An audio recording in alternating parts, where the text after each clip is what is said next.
Hello and welcome to the Weekly Stuff Podcast with Jonathan Lack. And Sean Chapman. We are here as always to talk about stuff. This week on the show, another sort of grab bag week.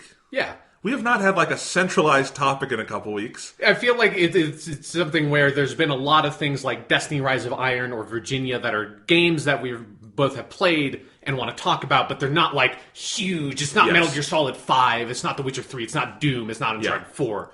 Right, so we're just kind of pushing along and talking about all this stuff. I think we've been keeping our heads above water with the amount of games coming out, and I'm kind of proud of that. And I've been enjoying this sort of like playing these sort of smaller games that like, I don't have to put 50 hours into Rise of Iron, or obviously you would be insane if you put 50 hours into Virginia. That would be... You would be playing the game 25 times. Yeah, exactly. or Hitman Episode 5 also came out this week, and so like it's been kind of fun just dipping in and trying all these different games. Yeah, so Sean just kind of hinted at it. We're going to be talking about Hitman Episode 5. Last week I gave a spoiler-free review of Virginia. This is a new indie game that you can get on PC, Mac, Xbox One, PS4. We played it on PS4. Highly recommended. Yes. And we are going to talk about the craziness of this game. Yeah, my spoiler-free impressions are basically the same that you gave last week, Jonathan. That it's something that I also really want to play it again to like sort of see how the narrative ultimately falls, because there's some like it uses a lot of sort of very David Lynchian kind of visual symbolism stuff that I think needs a second playthrough to sort of know, okay, where do these symbols come in early, and knowing what I know about how they develop over the course of the game, how does that change my reading? Because my first playthrough, at the very end, there was some stuff that I felt like I kind of felt like the same way about Inside or something, where it's like there's something really interesting about this narrative, but I'm not sure if it has like the full impact it could. But at the same time, the way it uses this sort of very cinematic way of telling a story that's not just cutscenes, but is using like actual jump cuts and sort of filmic language mixed in with this sort of first-person exploration gone home kind of thing.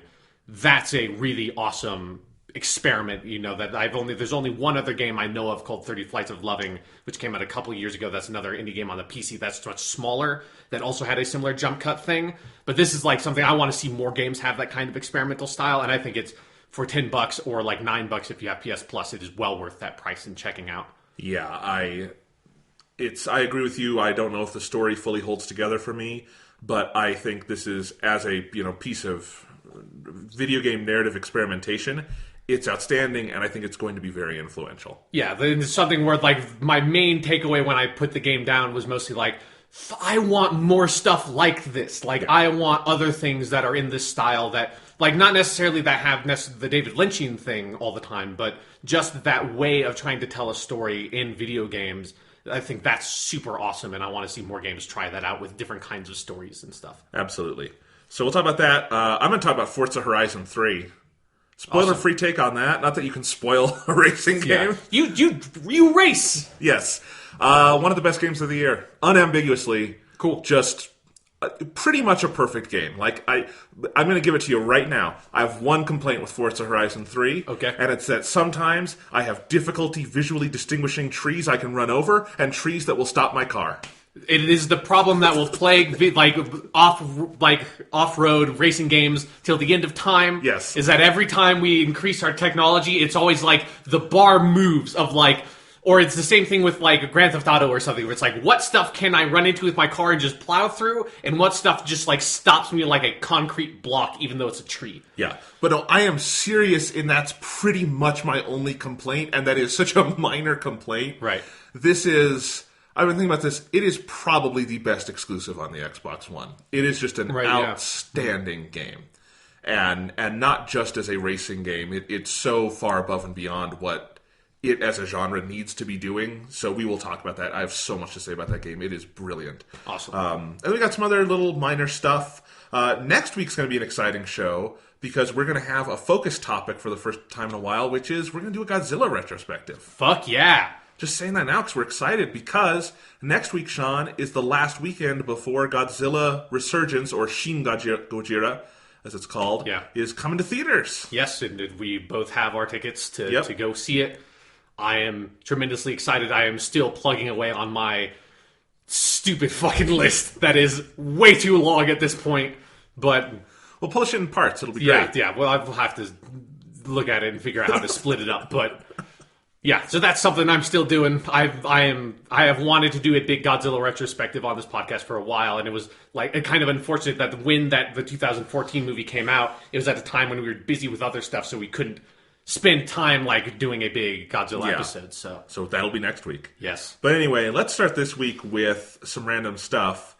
So last week, Sean, you talked about playing Shenmue. Yes, I played all of Shenmue. Yes. So I guess that's a game. Yes, it is a game. So I guess, like, unconsciously or subconsciously, I decided I need to go play, like, an old game so I can talk about it on the podcast. Okay, yeah. I don't know. So I have been just playing some random Mario games. Sure. Y'all know how much I love Mario. It's probably my favorite video game series. Sure. You know, because I think it's just an easy one for me to say that on, because, like, yeah, my two favorite games ever are Persona 3 and 4, but I don't know if I can say, like, Persona as a series is my favorite series when it, for me, consists mainly of two games. Right, yeah. And a bunch of spin-offs, which are fun, but, you know, they're not. Yeah, no, I get what you mean. Yeah. Like, it's the Persona team games. Right, yeah. So, you know, I love Mario, but as many Mario games as I've played, as much as I love Mario, there are holes in my Mario, like, education. There are Mario games I have not played. Okay. So one of those was Super Mario Land on the Game Boy. Right, yes. Which has become a fairly obscure Mario game, even though it was a huge hit when it came out. Yeah, I feel like you never really hear people talk about that one, even though I played a bit of that back in the day. Yeah, and it was a launch title on the Game Boy. It was that and Tetris you could get day one. I was actually looking this up. It was that, Tetris, and then like games that were just literally called soccer, baseball, basketball. Like it was the Atari 2600 or something. It's like, let's just put in golf. Yeah. But no, I mean, so Super Mario Land has kind of faded into obscurity, while I think some of the sequels, like Mario Land 2, which is 6 gold coins, that's a classic. I think people talk about that one. Sure, yeah. And then the third one was Wario Land, which obviously started its own thing, and I think Wario Land is one of the greatest games ever made. Yeah. I think it's Wario Land 4 on the Game Boy Advance is the one I played a bunch of that. Phenomenal game. They're all good. Yeah. But, so I'd never really played Super Mario Land, and part of why is that, again, Game Boy launch title, so it's very technically primitive. Like, the graphics, even for the Game Boy, are very limited. Yeah. And it also is kind of weird because it doesn't have any sort of save feature, which most Game Boy games would go on to have, obviously, but this was 1989. I think some people forget how old the Game Boy is. Like, because I think, 1989, obviously, we're still in NES territory. The Super NES hasn't even come out. The Game Boy was Nintendo's second console.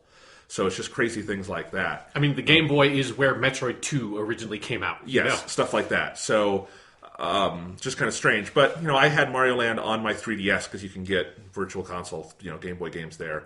So I was like, you know what? This game is super short. It's only 12 levels long. I've never played it. And I was just kind of goofing around with it. I'm like, I just need to take the hour or two it would take to play this and play this game. That's a great game. Cool. Yeah. Just like Super Mario Land, I feel like, again, I just want to bang the drum for it because I think it's a bit of a forgotten Mario title. It's very strange. It's not set in the Mushroom Kingdom. It's technically set in this land called Sarasa Land or something. It's a very weird name, but it's got like Egyptian overtones at times. You go to this land that's very clearly Chinese influenced. Right. The Koopas, when you stomp on them, their shells become bombs and explode. The Goombas look weird. Obviously, that's how those like Egyptian Koopas, it's just sort of a slightly different species. It really, I was thinking about this, it's like Mario through the Looking Glass. It's like you have Mario, and then you go through the Looking Glass, like in that Mickey Mouse short, and it's like, it's all the stuff but just slightly different, and it's really disorienting. But I love that about it. And at its core, I mean, it is, I think, the most similar to, original Super Mario Bros. 1985, other than, Japanese Mario 2, which is just the same game with more levels, right? This is the only one because this is one of the things I love about Mario is that's not a series that generally repeats itself. Like, American Mario 2 is totally different from Mario 1. Mario 3 is totally different. Mario World is totally different. Mario 64, like, it's just not a series that generally does repetition. Yeah. So Mario Land, it is kind of nice. It's like, this is kind of like a proper sequel in some ways to, like, Mario 85, but really weird and on a handheld. Yeah. So you have to get over some of the graphical stuff and that it does look weird, and there's things like they miniaturized everything, so everything's kind of very small and compact. I think that actually works once you get into it with kind of the Game Boy view of things. Yeah. But it's a really good platformer. It's got phenomenal music, for one. Like, if you've never heard the Mario Land soundtrack, it's fantastic. It's totally different than any other Mario soundtrack, and it's great. And I think, like when you turn Invincible, there's a weird thing, like it plays some classical piece, and I forget what it is, but it's not the traditional Mario invincibility music. Yeah, that would be way better. Immortality. Yeah, it's like, Mario gets the star and becomes immortal and takes over the Mushroom Kingdom as their, like, demon emperor. That's what Bowser's searching for. We just don't know it. But then, like, there's some of the stuff they, like, go into, like, on an imagination level in Mario Land is really fun. Like, there's this series of levels, I think it's World 3, where you have these big pits with spikes that you have to get across. And you'll get to that and you're like, what the fuck am I supposed to do? Giant pit of spikes, I can't run across that. And then these boulders start falling from the sky, and you have to jump on the boulders and either stay on them or jump from boulder to boulder as they're moving over the pit of spikes. Like, for a 1989 Game Boy game, that's incredibly kind of ambitious and interesting. And again, you have to kind of get into it and use your imagination a little bit because it's very sparse graphics, but it feels really kind of epic. And, like, I want to see that in, like, a modern 3D Mario game where I have to, like, jump across a pit of, like, lava and there's, like, boulders I have to, like, jump from one to the other. They do a little bit of that kind of stuff in Mario Galaxy, I guess. But it was kind of fun. So I enjoyed playing that game. Awesome. Yeah, I mean, I think you can definitely see the direct connection from Super Mario Land to Shenmue. So it makes a lot of sense why you would play that in response to me playing Shenmue. No. This is kind of a prologue to the main game I've been playing. Oh, okay. Which is that was one Mario game I did. That took me like an afternoon. That was nothing.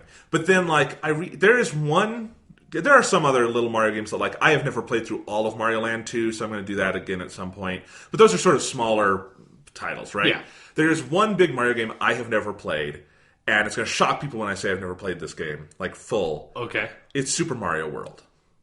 If there's like one 2D Mario game people should play, it's Super Mario World. Well, and it's funny because I feel like that is in the entire, like, realm of gaming history, that is my biggest hole in, like, my knowledge of gaming history, is that obviously I know of Mario World. I have played it. I've just never sat down and played the whole thing. You know, honestly, I don't know if I've ever finished Super Mario World either. Like, because Mario games are like they're not games that I feel compelled to finish in the way, like, as Zelda I would really want to finish. Obviously, they're not narrative experiences. Yeah. But I love the art of Mario World. Like, when Super Mario Maker came out on the Wii last year, or Wii U, I found that there are 4 art styles in that game you can make levels with, and the one I found enjoying the most was Mario World. Yeah, because that's the right one. Absolutely. And so I've been kind of in the back of my mind, like, when I have time, I want to play Mario World. And I've had it on my Wii U for a while. And so finally the other day, I just sat down, like, I'm going to play Mario World. Like, I've gotten through about as much of Hitman Episode 5 as I want to play. Right. Forza Horizon 3 I can take a break from. It's not a narrative kind of thing. So I'm like, I'm going to play some Mario World. That is such a phenomenal game. And I know I don't need to tell you guys this, but it's just like, for me as a Mario fan, it's almost kind of nice for me. It's like, I have this classic one I'd never played until now. I'm almost glad I waited. Because, I didn't have a Super NES as a kid. Yeah.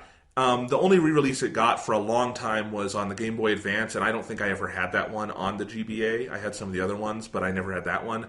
So this is, until I had, like, the Wii U, and the Virtual Console stuff, I couldn't really play it. And so it's really fun to play that game. That game has such amazing art. It's like, why can't launch games be that good anymore? It's such a funny thing to consider that Mario World was the launch game for the Super NES, and it arguably looks better than any Super NES game afterwards. Yeah. Which is like, that is not how that works anymore. There are a lot of reasons why that's not how it works anymore, but it is really weird to think back to how much that has changed, where, like, if you look back to, like, compare, like, The Elder Scrolls 4 Oblivion, which came out near the launch of the 360, and Skyrim, which came out near the end of the 360, it's like, holy shit, those games look like they came out on completely different, like, technologies, Yeah, no, and obviously the Super NES would go in different directions, and they did make some innovations. Things like, Star Fox or original Super Mario Kart were trying very different things. Those don't hold up as well for various reasons. But yeah, I just love that idea that Mario World is either one of or simply the best Super NES game, depending on who you ask. No one is not going to put it in like the top 10, right? Yeah. And it's like it's that or Link to the Past are the two, I feel like. Super Metroid, I think, also gets a lot of that. I would say Super Metroid is the 3 spot there. I don't think I like it better than Link to the Past, but you're fucking crazy then. There's a lot of people who would say that. Super Metroid those is people are classic. wrong. Super Metroid is great. Anyway, go. Super Metroid is great. You're putting it next to Link to the Past, which is one of the best games ever made. I think Super Metroid is one of the best games ever made. But not more one of the best games ever made than Link to the Past. Anyway, these are all games that look beautiful, great games. Love Link to the Past, too. But anyway, what I was saying with Super Mario World, it's that game has so much imagination to it. It's so fun. It is so different from other Mario titles, but I also, going back to it, I see how much of a missing piece it is for me in my Mario knowledge, because even though it was the last side-scrolling Mario game for a very long time, until New Super Mario Bros., it introduced a bunch of sort of little things that became huge in later Mario titles, like there's 5 Yoshi coins to find in every level, and you can have a power-up stored in this one slot, and things like that would become, I feel like, kind of standby staples of Mario games later on. Yeah. And they're pretty small parts of Mario World on its own. Of course, it introduces Yoshi, that's a big thing. It's got so many cool power-ups. I love the cape. Yeah. I love how the Fire Mario works in that. It's such a great game, and I am so fascinated by the evolution in the Mario series of how, especially those early games, 1 to 2 to 3 to World to 64. There's no downtime. There's no moment where they were like, we're just going to wing it. We're just going to kind of phone it in, which most series have that in the sequels. And Legend of Zelda does, Metroid does. Yes. Lots of games do that. Like, Metroid Fusion is a great example. I love Metroid Fusion. Metroid Fusion is a good game, but it's kind of a throwback to, like, Super Metroid or something. Or, like, Metroid Prime 2 and 3. Sure, yeah. Like, whether those are, like, you love those games or not, like, they are very conventional sequels to Metroid Prime. Absolutely. And even when Mario has done conventional sequels, generally, they're very different. Like, Mario Galaxy 2 is a very different game from Mario Galaxy 1. Right. The only times I feel like they've really kind of repeated within the main Mario series is probably the new Super Mario Bros. Games. And even if those are, I feel like counting those as the main Mario series is a bit questionable to me. Well, yeah, and they're kind of their own thing. They're great, but yeah. Yeah, like that's not to sort of like put those games down, but I feel like there's a clear lineage of like the core Mario titles, and like that went to like 3D Land and 3D World, not New Super Mario Brothers, right? No, totally. I mean, if you're looking at the upward trajectory, yeah, totally. Because New Super Mario Bros. Has become like its own sub-series. Yeah, it feels like it was a spin-off. Yeah. But they're great. I mean, it's so anyway, playing Mario World, I think I've finished 4 worlds. I started playing it last night. So good. Such a good game. It's a very good game. I know, again, I'm preaching to the choir here, but it's just like, it's fun when you go back to a gaming classic that you know is a classic, but just no one has played all the classics. And there's ones you haven't played and you go back to it and it's like, I also love when it holds up completely. Like, it's one of those games. It's like seeing an old movie that it's like, this is not aged. This is perfect the way it is. That's one of those. Yeah, I think Super Mario World, if like for people who growing up now who never like played the old Mario games, like I think Super Mario World is the one to go back to, because I think Super Mario Brothers 1 is interesting, but there's a lot of stuff about that game just in terms of the structure that hasn't aged well, like, I mean, like, you can't even scroll back left in Super Mario Brothers 1 and stuff like that. And Super Mario Brothers 3 is a very, very good game, but it also feels kind of aged. Whereas, like, there's stuff about the structure of Super Mario World that still just sort of works. Absolutely. That still feels like the way that Super Mario World was made back then is the way that, like, a platformer today could be made. Well, yeah, because New Super Mario Bros., I think, takes the most from Mario World of the original 4. So, very much so. Yeah, so, like, in those sort of, like, the basic structure of the game does not feel dated to me at all. No. And, it's kind of interesting. One of the nice things about the Wii U Virtual Console is that sometimes they are willing to re-release different versions of games. So you can get the NES version of Mario 3, which is, if you're interested in gaming history, it's good to play. Yeah. The best version of Mario 3, just as on a tangent if you're going to play it, is the GBA remake, which was one of the Mario Advance games, and it's based on Super Mario All-Stars, but with some enhancements. And you can get that on the eShop on the Wii U too. So if you're I was just going to say, like, Mario World is just Mario World. Like, it's its own thing. They have never had to, like, overhaul it heavily. Although you can get the GBA version of that too on the Wii U. I don't quite know why you'd want to I mean, for fun on the side, but it doesn't heavily overhaul the game or anything. Right. The GBA version of Mario 3 is fantastic. So I'm just going to point that out too.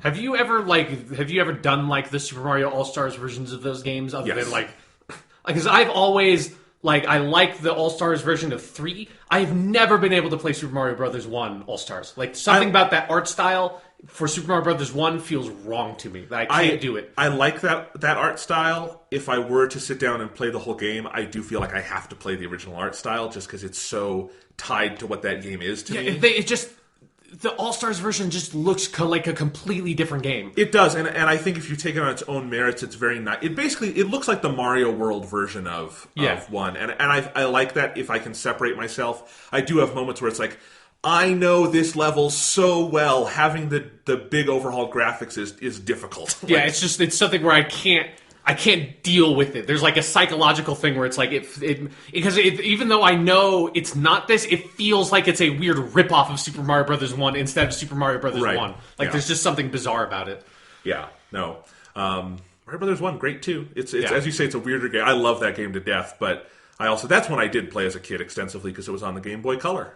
Right. And that is the best version of that game, I would say. It's maybe a little harder to access now, but it's great.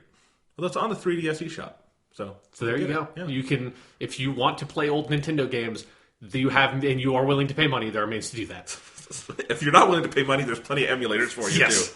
But I like having the console and my controller and everything when I can. So anyway, that was fun to play that. And then I think, do you have any stuff to go with, or are we going to do most of that in the gaming review portion of this episode? There's one thing that I don't have a lot to talk about. It's just just say that I'm watching it, is the Luke Cage show, which is the next Marvel superhero show, which came out on Friday, so a couple of days ago from when we're recording this. I'm only on episode 4, but I'm enjoying it a lot. I think it has, if you have enjoyed the other Marvel shows, you will like this one. It has some of the same sort of pacing problems that Daredevil and Jessica Jones had, but it also has a lot of the same benefits those shows had, of that it has a very unique, strong sense of itself and its identity. The acting is very good. The characters are incredibly well written and well acted, and the show has this life to it. And especially there's this incredible moment in episode 2 where Luke is talking to this character Pops, who's this kind of old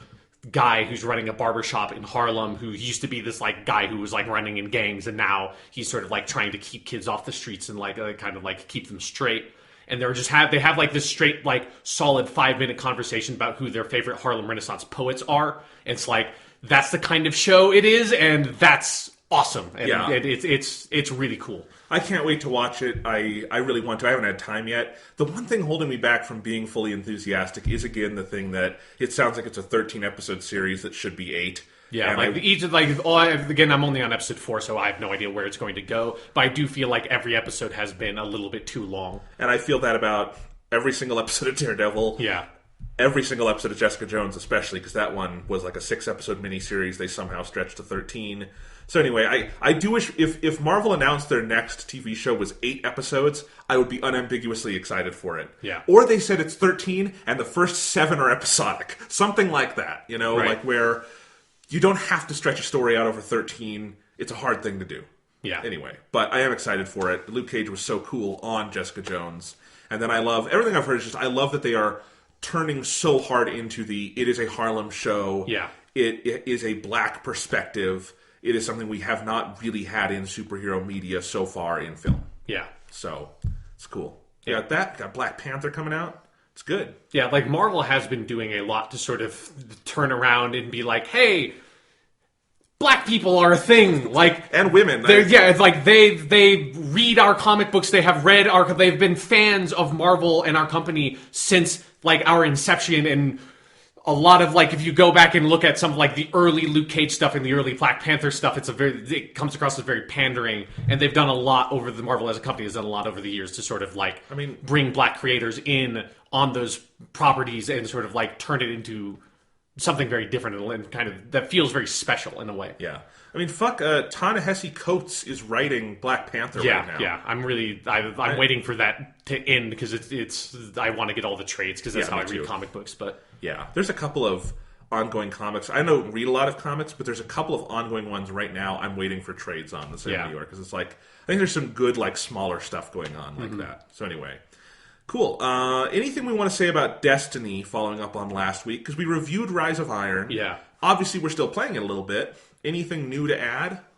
Not really. Like, I still haven't gone into Crucible just because, like, since I've been doing other stuff, the most I've been playing Destiny is, like, you know, do the daily heroic mission and then go into the strike playlist and mess around with that a little bit. You know, I don't think I'm going to end up spending a huge amount more time with Rise of Iron past this. Like, it's something that I can kind of just dip into when I'm feeling a little bit stressed out and just kind of zone out and shoot some Fallen and have fun. Right. And that is exactly what I want Destiny to be when I want Destiny to be that. So, yeah. Like, but yeah, it's not like my opinion on Rise of Iron has not changed or anything. Neither here. I've enjoyed more that I've played. I've done some more of the sort of questing and things like that. I do think a couple of things have come clear to me of just things I wish they had done better in Rise of Iron. Like, the one thing I would say is there's a place in the Plaguelands called Archon's Forge. Right, It's a really cool challenge area.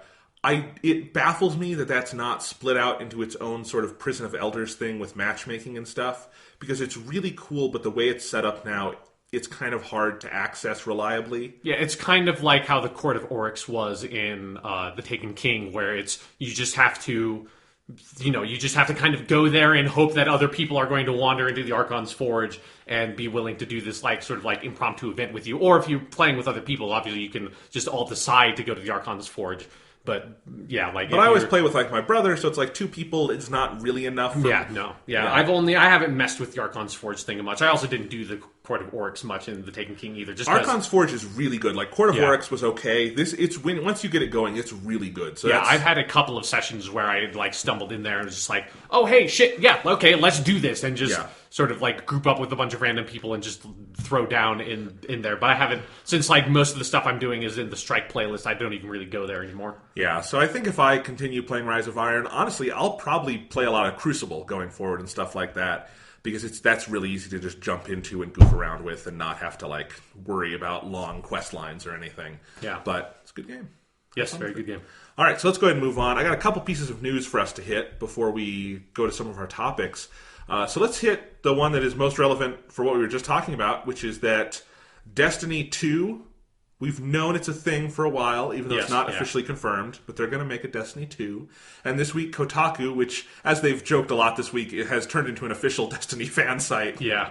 I love their enthusiasm for Destiny over at Kotaku. Yeah. But anyway, they had a report. They got some sources on Destiny 2. A couple of interesting things just to highlight.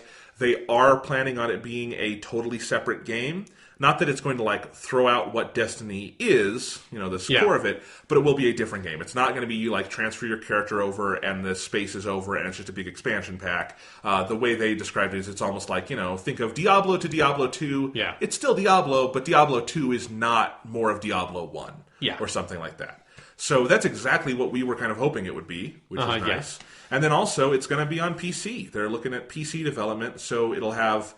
They didn't say anything about, maybe it'll have cross-platform play. They didn't talk about that. But it will be, in addition to Xbox and PS4, a PC game as well, which I think is good because Destiny belongs on there. Yeah, and it's something where it feels like now that they have cut the ties to the old consoles and they don't have to like have people supporting 4 different versions of the game, that like seems to have left room for like, okay, now we can do the PC version, because like releasing it on 5 different platforms is... Like, no matter how big your studio is, that's a huge amount of work. Absolutely, especially when 2 of those platforms are so old, and then you'd also have to have PC. Like, I don't know how that would even work. Yeah. Yeah, a game running from the 360 all the way to a high-end PC, I don't know if you can do that anymore. Yeah, so, no, that's cool. My brother and I have been doing some cross-platform play with Forza, and we're going to talk about that later. I would love if they could find some kind of way to have cross-platform Destiny play in the next version. Yeah. Just because that would be... Maybe even just between PC and Xbox, because there's such close ties there now. But otherwise, this report was nice, because it's like, that's literally like to the word what we were asking for last week. Yeah, that it's like, we don't want... Like it seems like... What we wanted, and it seems like what Bungie is doing, is looking at what they accomplished with Destiny and like all the expansions and everything, and saying, okay, we kind of messed up a lot of like basic structural things about this project at the very beginning. We've done everything we could to sort of try to turn around over the course of it and learn everything we could, and now let's just like break everything down, look at it from the base, and like just rebuild it like from the base up and try to make it the best game we can. And that's what we want. I think like any big Destiny fan, that's probably what you want. Like hopefully, it seems like the suggestion in the report was that there will be something that carries over in the sense of like, oh, you like who knows what it will be, but like maybe your character starts at level 5 instead of 1, or you get like your exotics carry over in some way or something like that. Or there's even a suggestion that maybe eventually some of the areas from Destiny 1 will come over to Destiny 2 with like the redesigned philosophy of Destiny 2 and that kind of stuff. So that all that would be cool, but yeah, the most important thing is to have the game be what it needs to be from when it launches, and use that as a new platform from which to build up. And if that is able to support a Destiny 3 that is more of a straight expansion, but like a huge expansion than just a like another sort of reset, then that would be perfect. Absolutely. I think from a business standpoint, it just makes sense because I do think Destiny is probably a little impenetrable to people right now. Yeah. I think getting new fans on board, you can do it, and I'd recommend, again, there's that collection out. If you want hundreds of hours of entertainment, you can't do much better than that, you know?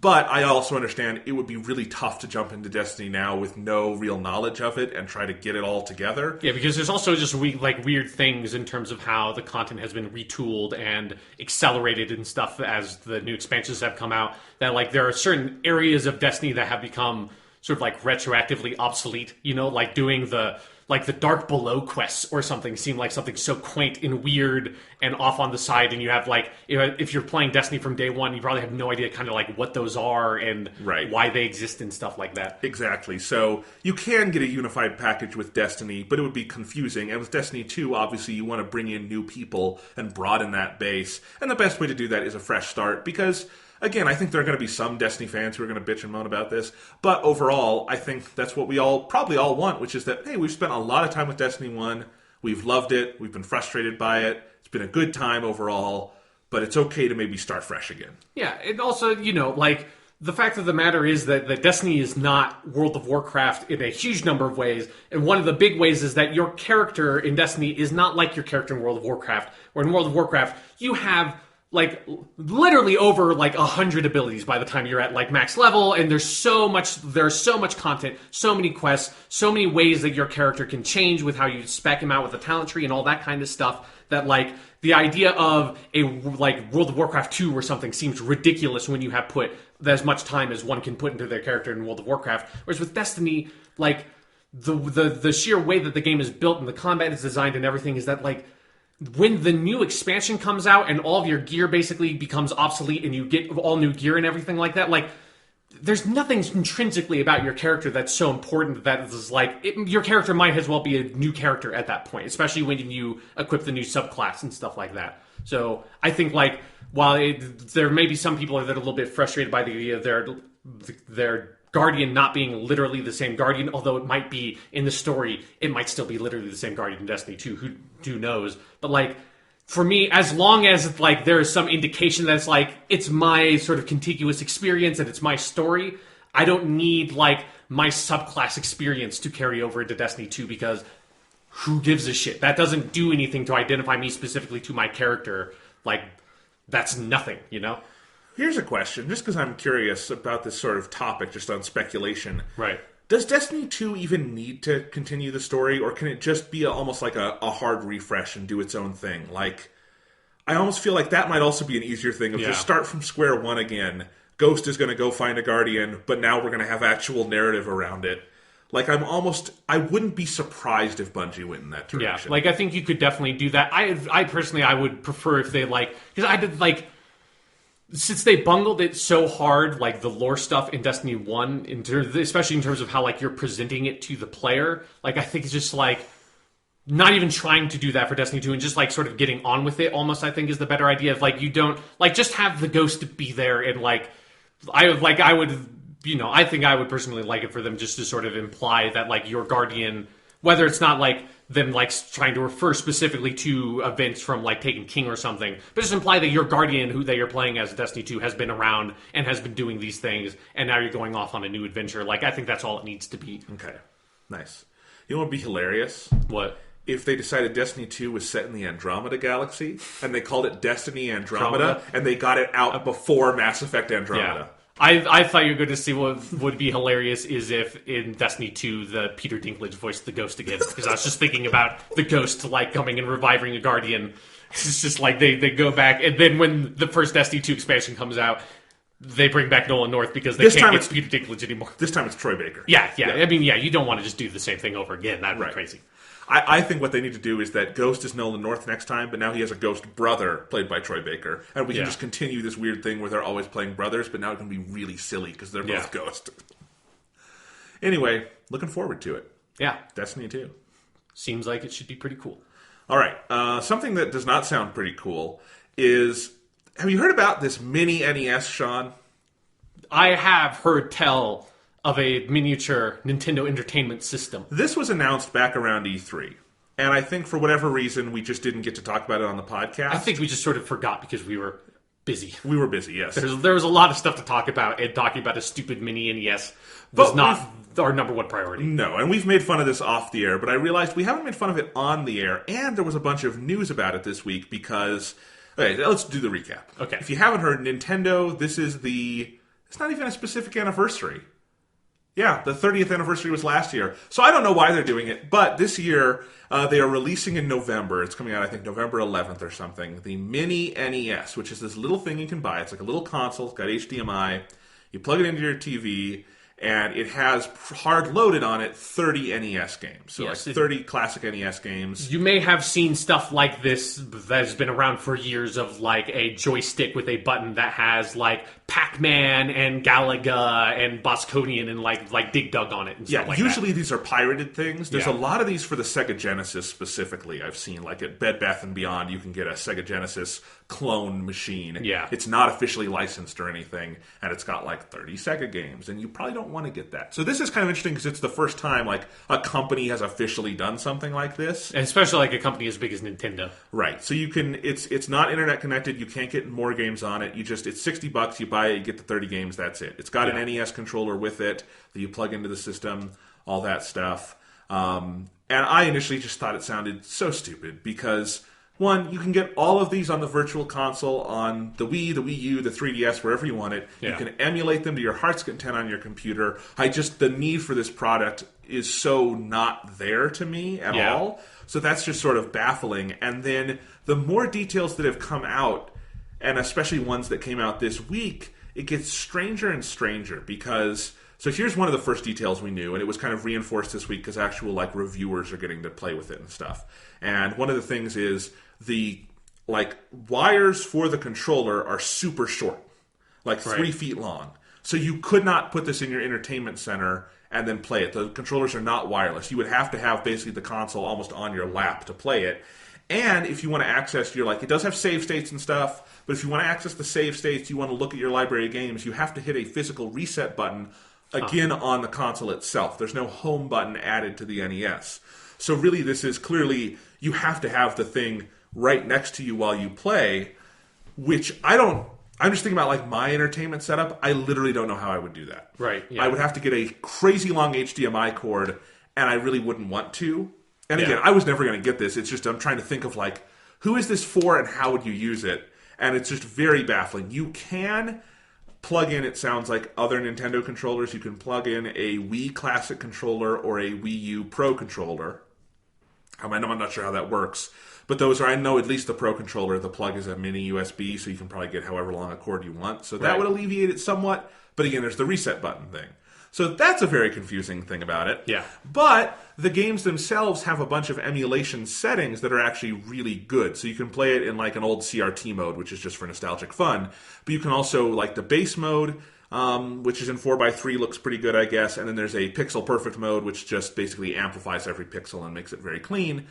And what's weird is that the Wii U Virtual Console does not have that on NES games. And I actually did not know this. I didn't realize this until last night. I don't have any... I have a bunch of Virtual Console games on my Wii U. I have not had any NES ones. Actually, I did have one. It was Metroid. Metroid is a tough one to judge this kind of thing with because most of the game is just black. Right, yeah. So that's a tough one. So last night I was like, well, I kind of want to test this firsthand. What is up with the NES emulation on the Wii U? So I just bought Mario Bros, the original. It's $4, whatever. Sure. Yeah. And I realized I have like every other like Mario 2, 3, 4, 5. I have all these other ones. I'm like, I should put it there for like my OCD, so I have all the Marios. And I was playing a little bit of it, and it's fine as emulation goes, but it does look noticeably kind of darker and just it doesn't look as vibrant as the Virtual Console for the N64 or the Super NES or the Game Boy Advance or even the DS. All of those look way better, and it's weird because the NES should be the easiest to emulate. Yeah, I'm thinking it's old. Like so, you could fucking. I mean, you literally can emulate an NES on your phone. Right. So it's just that was very strange to me because it's like I have better looking versions of this game even on my 3DS. It looks better. Yeah. And so that was very strange to me. And so the mini NES will like its selling point now to like I was seeing this report on gaming sites is that it does look better than other official emulations. But then there's all these complications. So anyway, that's a long preamble to say, I don't know quite what Nintendo's doing with this. It's not like they're not like, we shouldn't make too much of this. This is not like this is not the NX. Yeah, right? They did like come out at like E3 or something and be like, all we're showing is Legend of Zelda and this dope mini NES. Yeah, so it's nothing to make too much fun of them for, but we can make a little bit of fun of it. Like for me, my response is just looking at that and be like, huh. I mean, I remember I made a tweet about this when it came out. It was just like, hey, the NX is coming out like early next year if the indications are correct about it coming out like or being like coming out around March or whatever. And Nintendo, since the Wii, Nintendo has just like had this thing of we have our virtual console and you buy our games on a virtual console and then like and we're just going to keep on repackaging our old or like I mean way before the Wii because even like on Game Boy and Game Boy Advance and everything just like here's our old games, you can buy them again, and you can buy them again, and you can buy them again, and you can buy them again, and you can buy them again. And so now it's like, here's a mini NES, so you can buy our old games again right before we launch our NX, wherein we will have a new virtual console where you will be able to buy our games again. Because their fucking their virtual console shit's probably not going to carry over. It might. From Wii to Wii U, it did. You had to pay $1 for an upgrade, but you did not have to rebuy them. Other than that $1. Other than that $1 upgrade, to be fair, that added a lot of stuff with the off-screen play and some of the emulation options that some of the games have. NES, for whatever reason, does not. So yeah, no, it is weird. Yeah, and it is like the Wii Virtual Console was actually pretty robust by the end of its life, and most of that still has not been released. Mm-hmm. Like you can get the original NES Final Fantasy, you can get Super NES Final Fantasy 2 and 3, all that stuff on the original Wii. That's never come back out. So there's just stuff like that I hope it carries over one day. But yeah, it's just, as you say, I think the biggest thing is it's part of this sort of scattershot approach to the Virtual Console stuff and rebuying their games where they want you to rebuy their games, clearly, but it's never as easy as it should be in some weird way. Yeah, and I feel like there's no faith in that, like, okay, if I buy Super Mario Brothers for the NES on, like, this, on my Wii U or my 3DS or whatever, that, like, I will be able to I will just be able to play this again on the NX or whatever, like, new Nintendo console comes out. Like, unless there's a faith that, like, that's just going to carry over when it's like, it's a fucking NES game. It's an NES game. This game is, like, 30 years old at this point. Like, I should be able to play this game for a fucking quarter, you know? Like, that's, like, again, like, these, like, NES games are so old, and most, like, 99% of the NES library does not hold up at all to people who did not play games when those came out. So it's like, just, you know, just like, it's just a weird thing to like ask people to pay that much money like time and time again for these games. It is weird, and I think the whole with the NES thing, I get on some level it's for people who don't own other Nintendo consoles. Yeah. But it would make even more sense to me to just put out a disc with like your 30 games or something. Like Sega does that all the time. Yeah. Like, and that, I guess you don't have the flair of having a new little console to play with, but it's just like, I can't imagine who it's for, because most clearly it would be for kids. Kids aren't going to play NES games. Yeah, kids aren't going to want this. They're too busy, like, making Super Mario Brothers in Minecraft. Yes, exactly. Or Mario Maker or things like that that are much more appealing to them as modern Mario experiences. So it's a very strange product. They also announced one for Japan. Japan's getting its own one, which is the Mini Famicom. They actually, I think, have a slightly better games lineup there because a lot of them are Japan-only games. Yeah.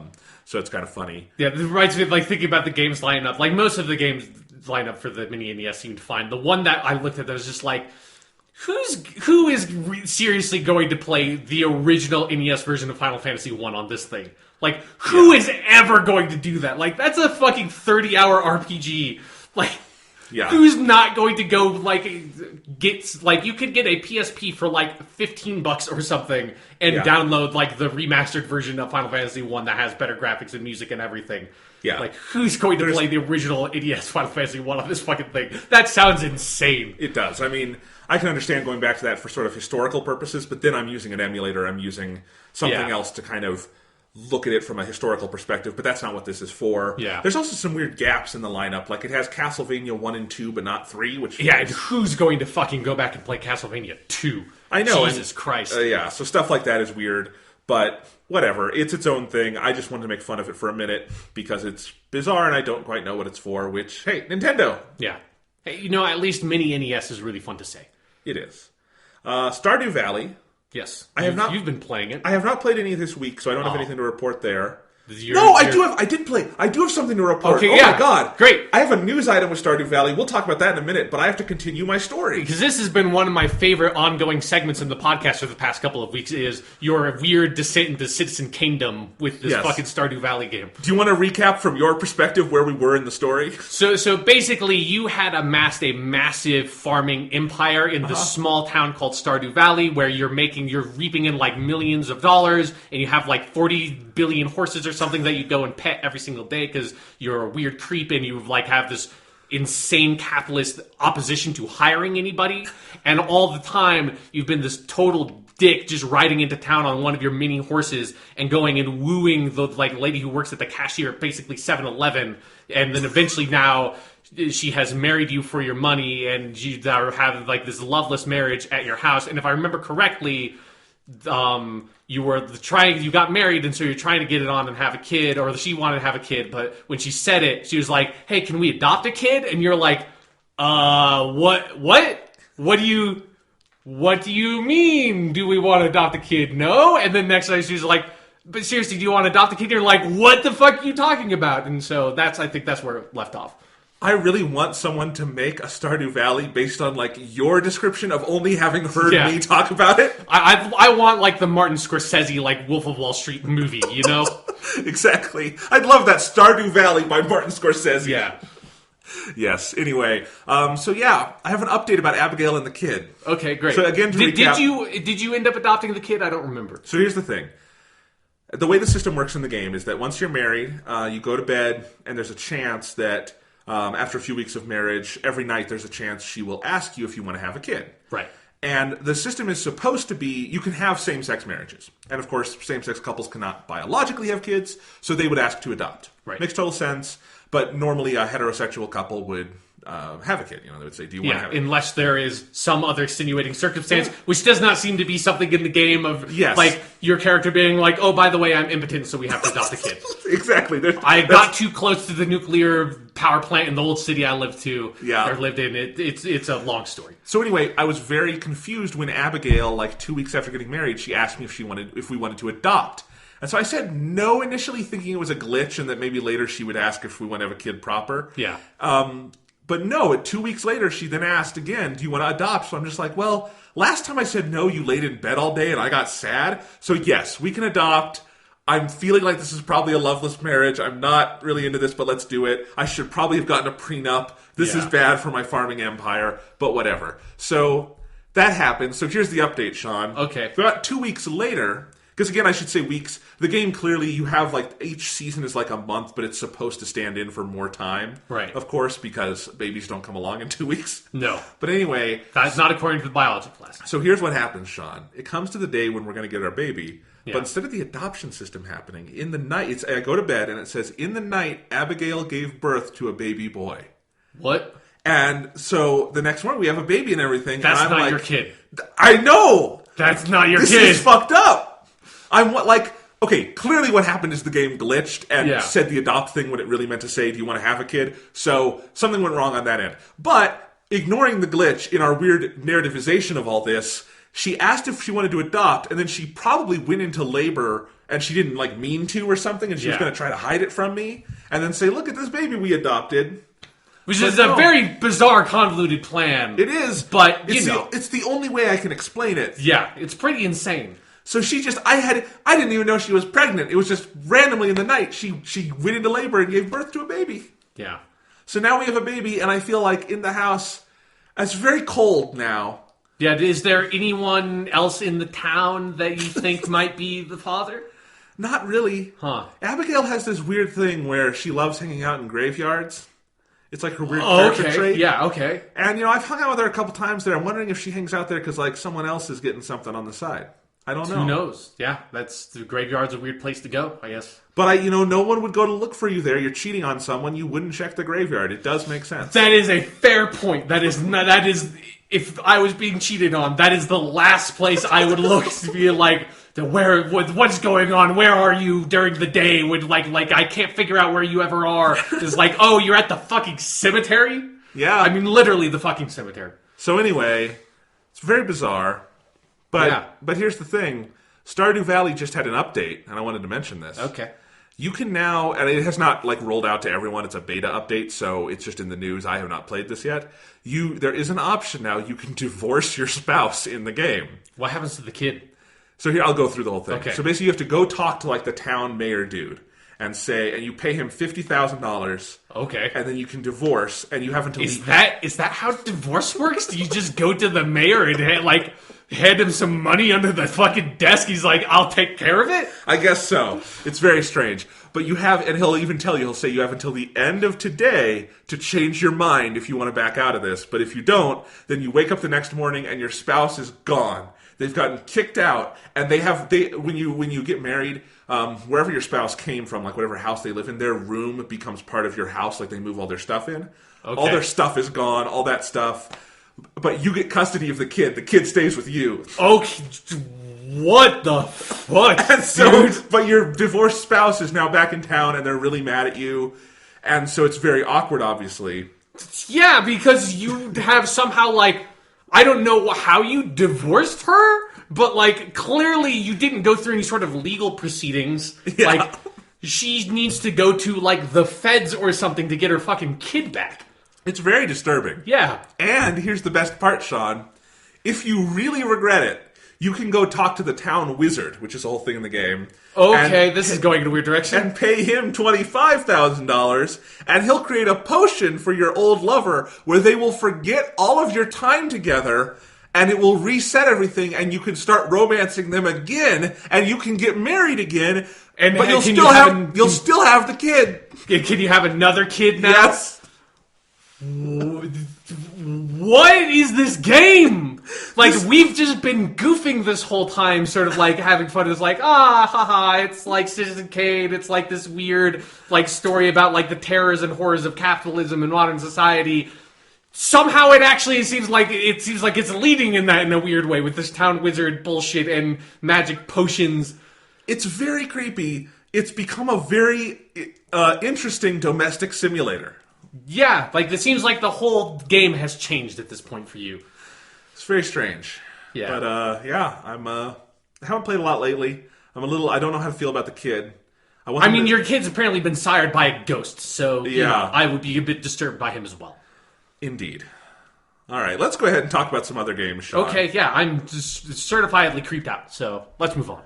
Let's talk about something more unambiguously fun. Okay. Which is Forza Horizon 3. Yes. The first of the games we're going to talk about this week. Forza. As I said before, Forza Horizon 3, phenomenal game. I'm not the only one saying this. It's got just unanimously across the board great reviews and stuff.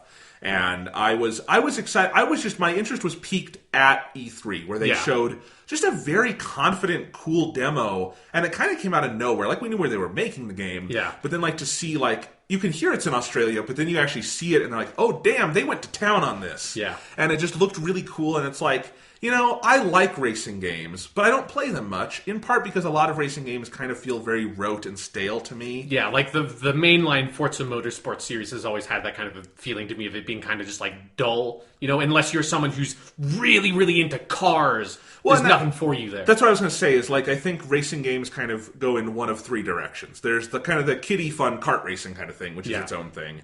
There's, on the far other end of the spectrum, there's the simulation racers, which I'm not really into because I like the more arcadey stuff. Yeah. But I feel like most racing games that come out these days are either those kind of heavy simulation racers, or they're more kind of in the middle and they're arcadey, but they're pretty dull, which is what I think a lot of the Need for Speeds are, things like that, where they're okay, but they have certain design problems. They feel like they're kind of slashed together really fast. Yeah. It's kind of like a problem with, sports games or a lot of first-person shooter titles. It's one of those sort of evergreen genres that because of that, it's kind of tough to have really super inspired landmarks, you know?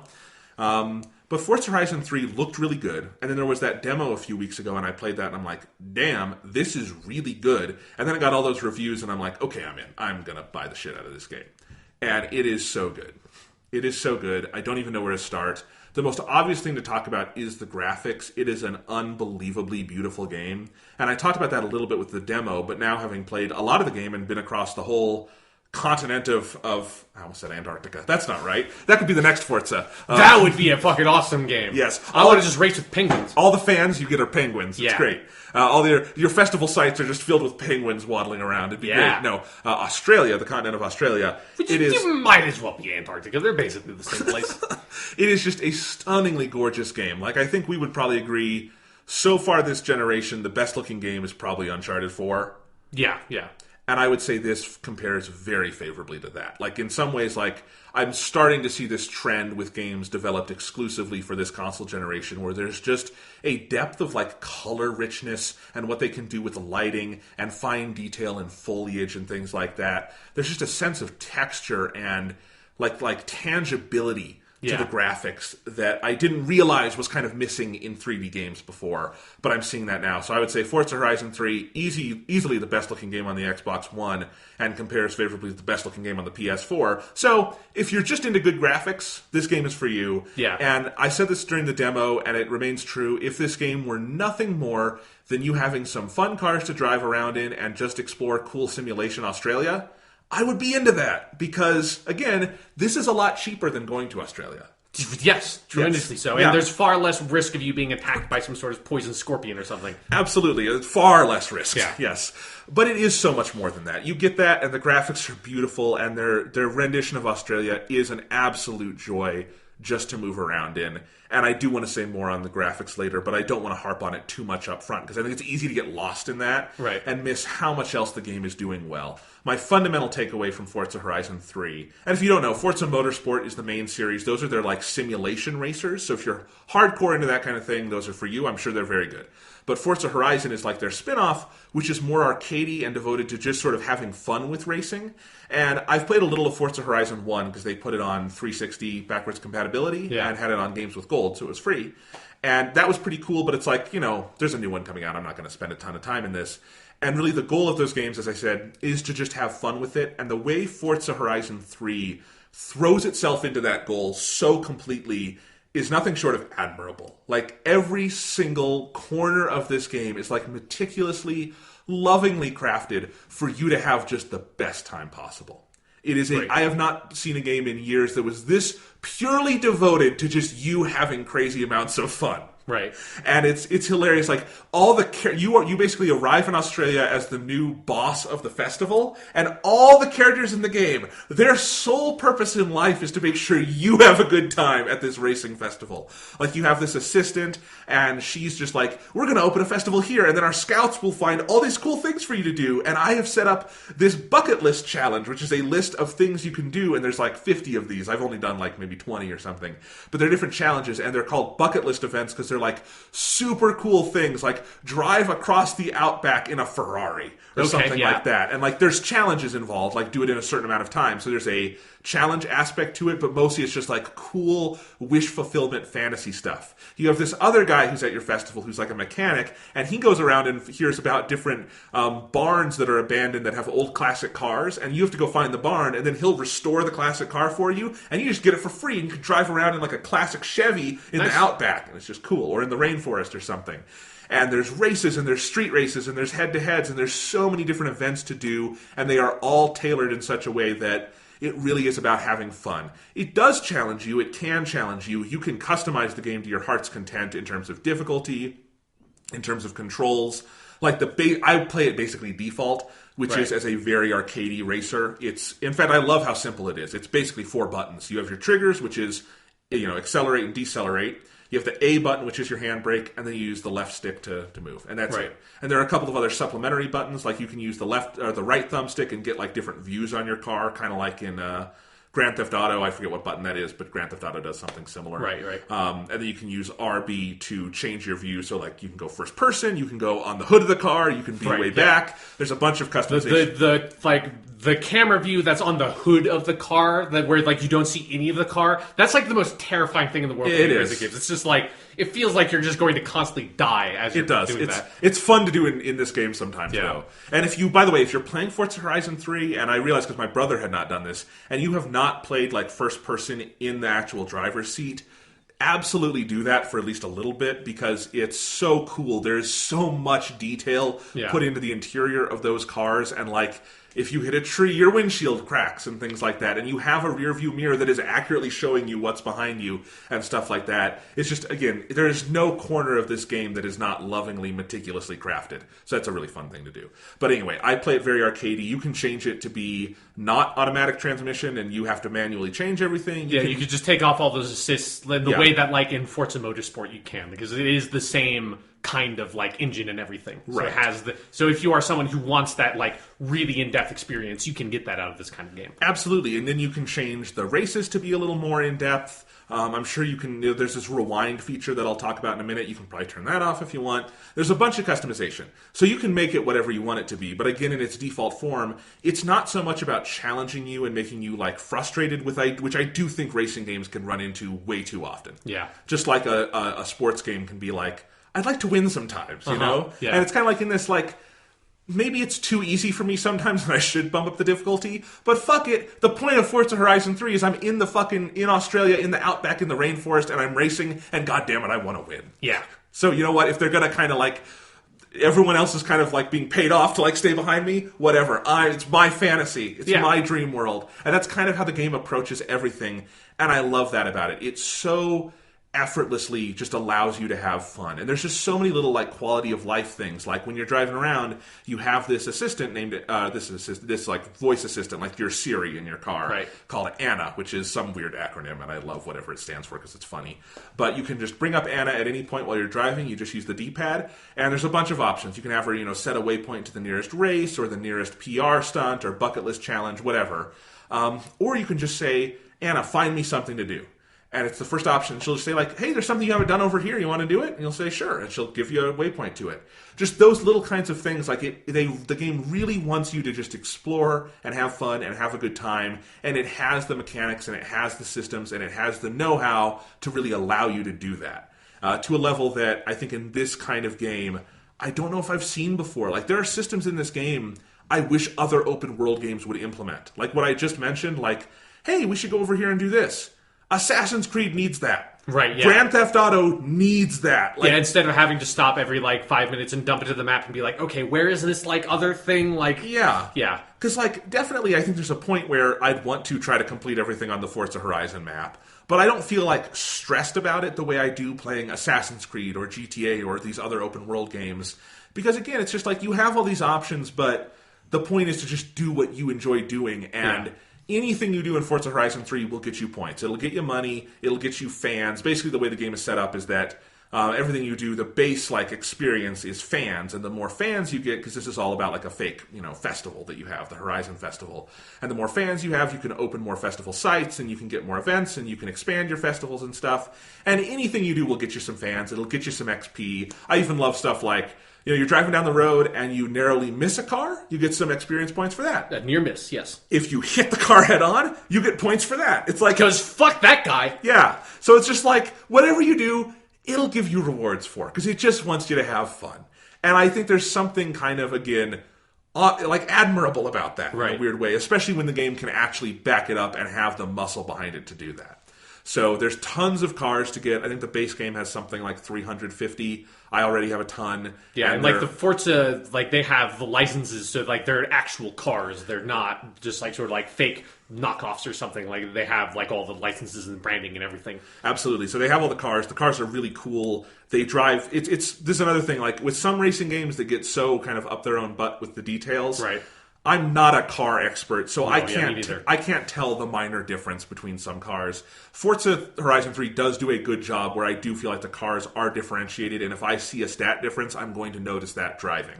And I think that's a small thing, but it's really important to note because it makes it's nice. It's like, well, I'm in my this car right now, and it's really good, but I kind of need to go faster on this stretch of road, so I'm going to switch to this car, and that kind of stuff is cool. And you can drive to your garage and change out your cars, or they can just deliver them to you for like 10,000 credits, which is not a lot. That sounds like a lot in the actual for the amount of money you get in the game. You can fast travel however much you want. Do they call them credits? Is it not like Australia bucks? No, or it's something? credits. It's CR. So yeah, not Australia bucks.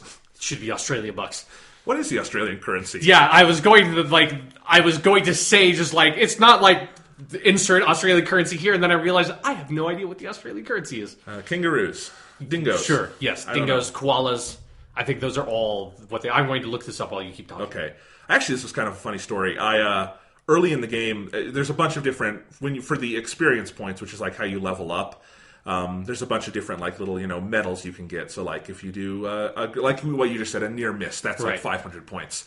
There was early on I did something and I got a medal that was kangaroo for 1,000, and I was like, did I hit a kangaroo? Like shit, that's really disturbing. And I realized no, that's just for like a good jump. They give you the kangaroo medal, but I love that. That freaked me out for a second. It's fun to imagine what if Forza Horizon 3 you just hit kangaroos? Are there kangaroos just sort of running around? No, I think it's a bummer. I'm glad you don't hit animals. That would make me sad. Yeah, but I just looked it up and I feel really stupid because the currency is just Australian dollars. That's all it is. That's sad. Yeah, they should call them roos or something like that. Absolutely, just steer into the stereotype. Yeah, exactly. If you don't embrace your own stereotype, what are you even doing? Yeah, shrimps on the Barbie. Exactly. Exactly. No, it's a 100 shrimps on the Barbie makes a roo. Exactly. I'm sure the Australian people would not be offended by that at all. No. Yeah. No. So it's all so much fun. One other thing to talk about, sort of in the single player stuff, I want to talk about online in a second is. The game has radio stations, as most driving games, open world games have these days. Yeah. Easily the best radio station system I've ever played in had in a game like this. It's it's not a ton of radio stations. It's not like GTA 5 where there's 30 and you never know what to do with them. Yeah, so it is like in GTA 5 it got a bit ridiculous when you bring up that wheel that's the radio station and it's so detailed. There's so many of them.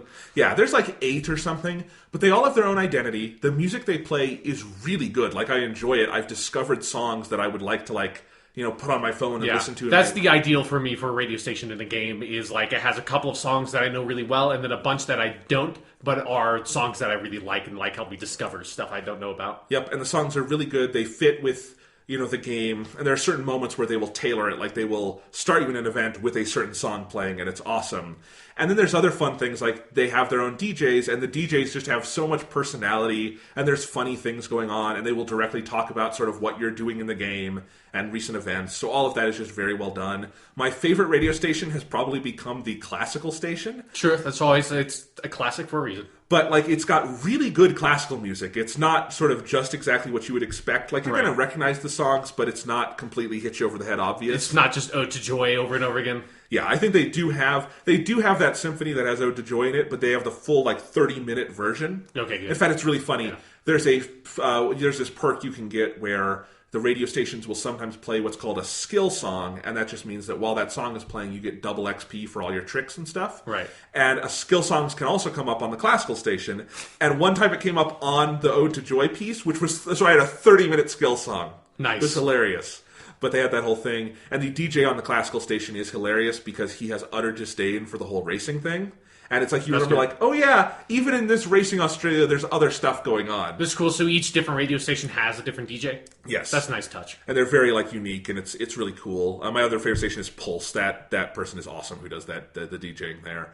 But classic, I have had some amazing moments of where the song from 2001 will come on while I'm going 300 miles an hour, and it's just this is great. Yeah, the classical station in Burnout Paradise also was one of my favorites for just like because it's you generally expect it to be some sort of like hard rock kind of song because it usually fits the car thing, but then every once in a while you switch to the classical and like it just changes the whole tone of everything and it makes it even more ridiculous in some ways. Yep, I actually have a clip I uploaded to YouTube, and I'll probably link it with this episode just because it's a funny clip. It's like, you remember in Casino Royale when James Bond flips his car like 100 times? Right, yeah. That happened to me in Forza the other day. Nice. But it happened while I was driving through the rainforest at like 200 miles an hour, and the song on the radio was Dies Irae, which, if you don't know, that's the song that plays at like the beginning of Battle Royale. Yeah, yeah. And it's like super epic, and it was just so funny I had to just like record the clip, and I uploaded it so I could share it. But it's moments like that are just kind of magical, and I love the radio stations for that. And then in terms of online stuff, holy cow, this game does online well. And awesome. I don't get to say that much anymore. Right. Because online stuff often annoys me, especially in open world games. Uh-huh. I mean, we're going to talk about Hitman later, and maybe we can touch on the one thing I hate about Hitman, which is the online bullshit attached to that game. Right, yeah. But like the way Forza does it is so smart, where if you go, there's a couple different online modes you can do, but when you go online, it doesn't put you in a different instance. You are just in your world on your box, and it syncs the things in the world. Right. So if you go online, it syncs what's called the drivatars, which is the big thing in Forza, where all the drivers in the world are populated by basically profiles from other racers and other players. Yeah, it's sort of AI that is sort of designed to sort of try to emulate whatever this actual person's racing style is. Yeah, so it'll just sync that, it'll sync other things, but it doesn't take you out and make you reload. Right. I've never seen that in one of these games. It's really smart because like I couldn't help but compare it to Grand Theft Auto 5, which has the shittiest matchmaking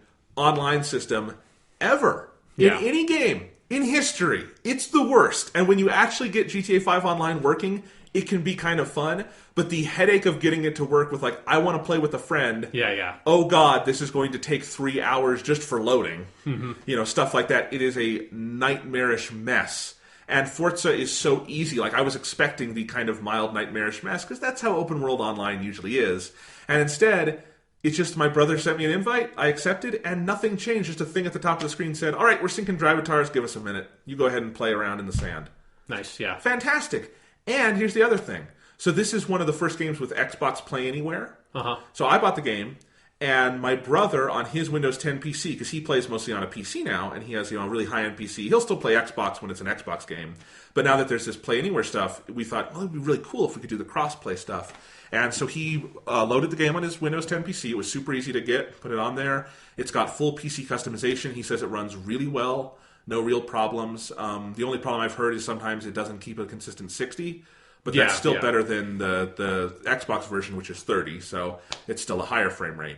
He's playing it in 4K and everything, says it looks gorgeous, so that was cool. But then with online, it was the easiest thing in the world. Like, literally, it worked better than most Xbox to Xbox games we play. Right. So we just seamlessly were online together. With the Xbox Play Anywhere, the party system works across Xbox and Windows 10.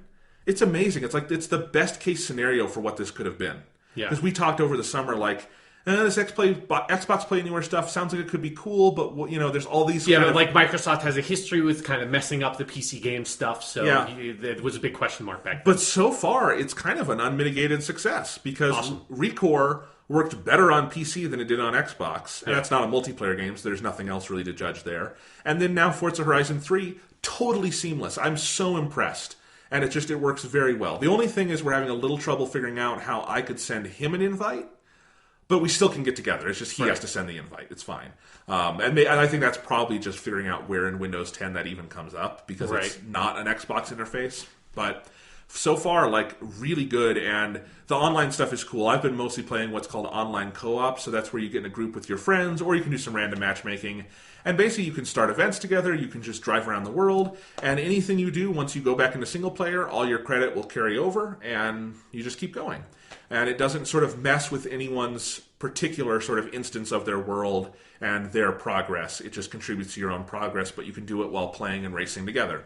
And that's so cool. That's such a fun way to do it. And then there are other online modes where you can kind of be in more of a matchmaking thing. I assume that kind of works the same way. I have not played that extensively. Right. But because I like that there is an offline mode in this game. Like, it's a small thing, But like Need for Speed Rivals, which was a disaster with its online stuff. and that's all online. I feel like a lot of racing games and open world games are going that route where you just have to be online to play it for some god only knows reason. But no, with Forza Horizon 3, it has online elements like your drivatars and stuff, but you can just play offline and have fun. And that's good because, for instance, it's got that rewind feature, which is a big thing in Forza, where you can press Y, and if you messed up, kind of go back, see what you did, try it again. Yeah. It's really cool, and I think in single player, it's so core to what you're doing. And obviously, you can't do that in online because it would mess a lot of things up. Yeah, this is crazy. There's no way to do that. So it's good. It's, they've maintained that offline thing as it allows the series to maintain its identity. So I'm just so impressed by this game. Thomas and I, my brother, when we play this together, we're just kind of constantly in awe of it, that there is so much to do. If you like racing, that's great, and there's a lot of racing stuff to do. But if you really just want to be able to drive around and do fun things, I think you'd still like this game, because by no means is racing the only thing you're doing in it. There's lots of other car-related activities, and it's a blast. It is just a rock-solid game. It is as confident and polished a video game as I have played in 2016. And I would not have expected that one of the best games of 2016 was a racing game.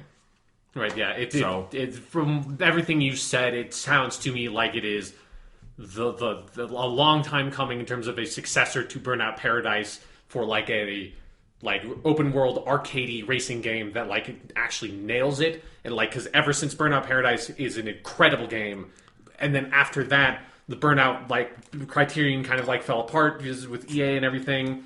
And the Need for Speed was a more lucrative franchise, so Criterion teams got split for working on Need for Speed, and that never kind of really made it up there. And then for a while, this generation has been weirdly sort of sparse in terms of how racing games are. Whereas historically, racing games are a dime a dozen. There's just so many of them. This generation has been sort of sparse, and it's awesome to hear that Forza Horizon 3 is as good as it is.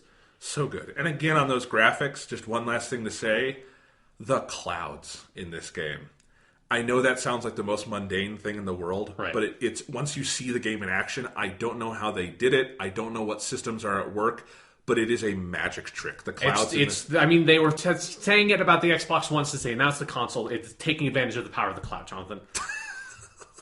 I feel like we should just end the podcast there. Yeah, sorry, I used that zinger too early. No, it's okay. But no, it's the literal, clouds in the sky.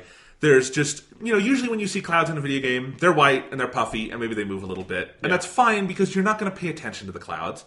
But the thing is, in real life, I actually pay attention to clouds a lot because they're beautiful. Yeah. And, the way light plays off them and the color of the sky and the little nuances in color they have.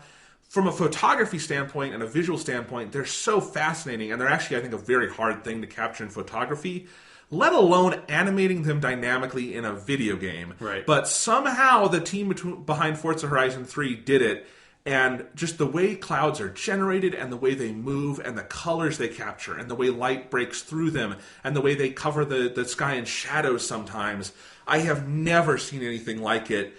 I don't even want to call it photorealistic because I think that's selling it short. Right. It's more artistic than that. It is so gorgeous, and it's just indicative of everything this game does on a visual level to immerse you in this very unique surrounding. Boy, I love this game. Awesome. Yeah.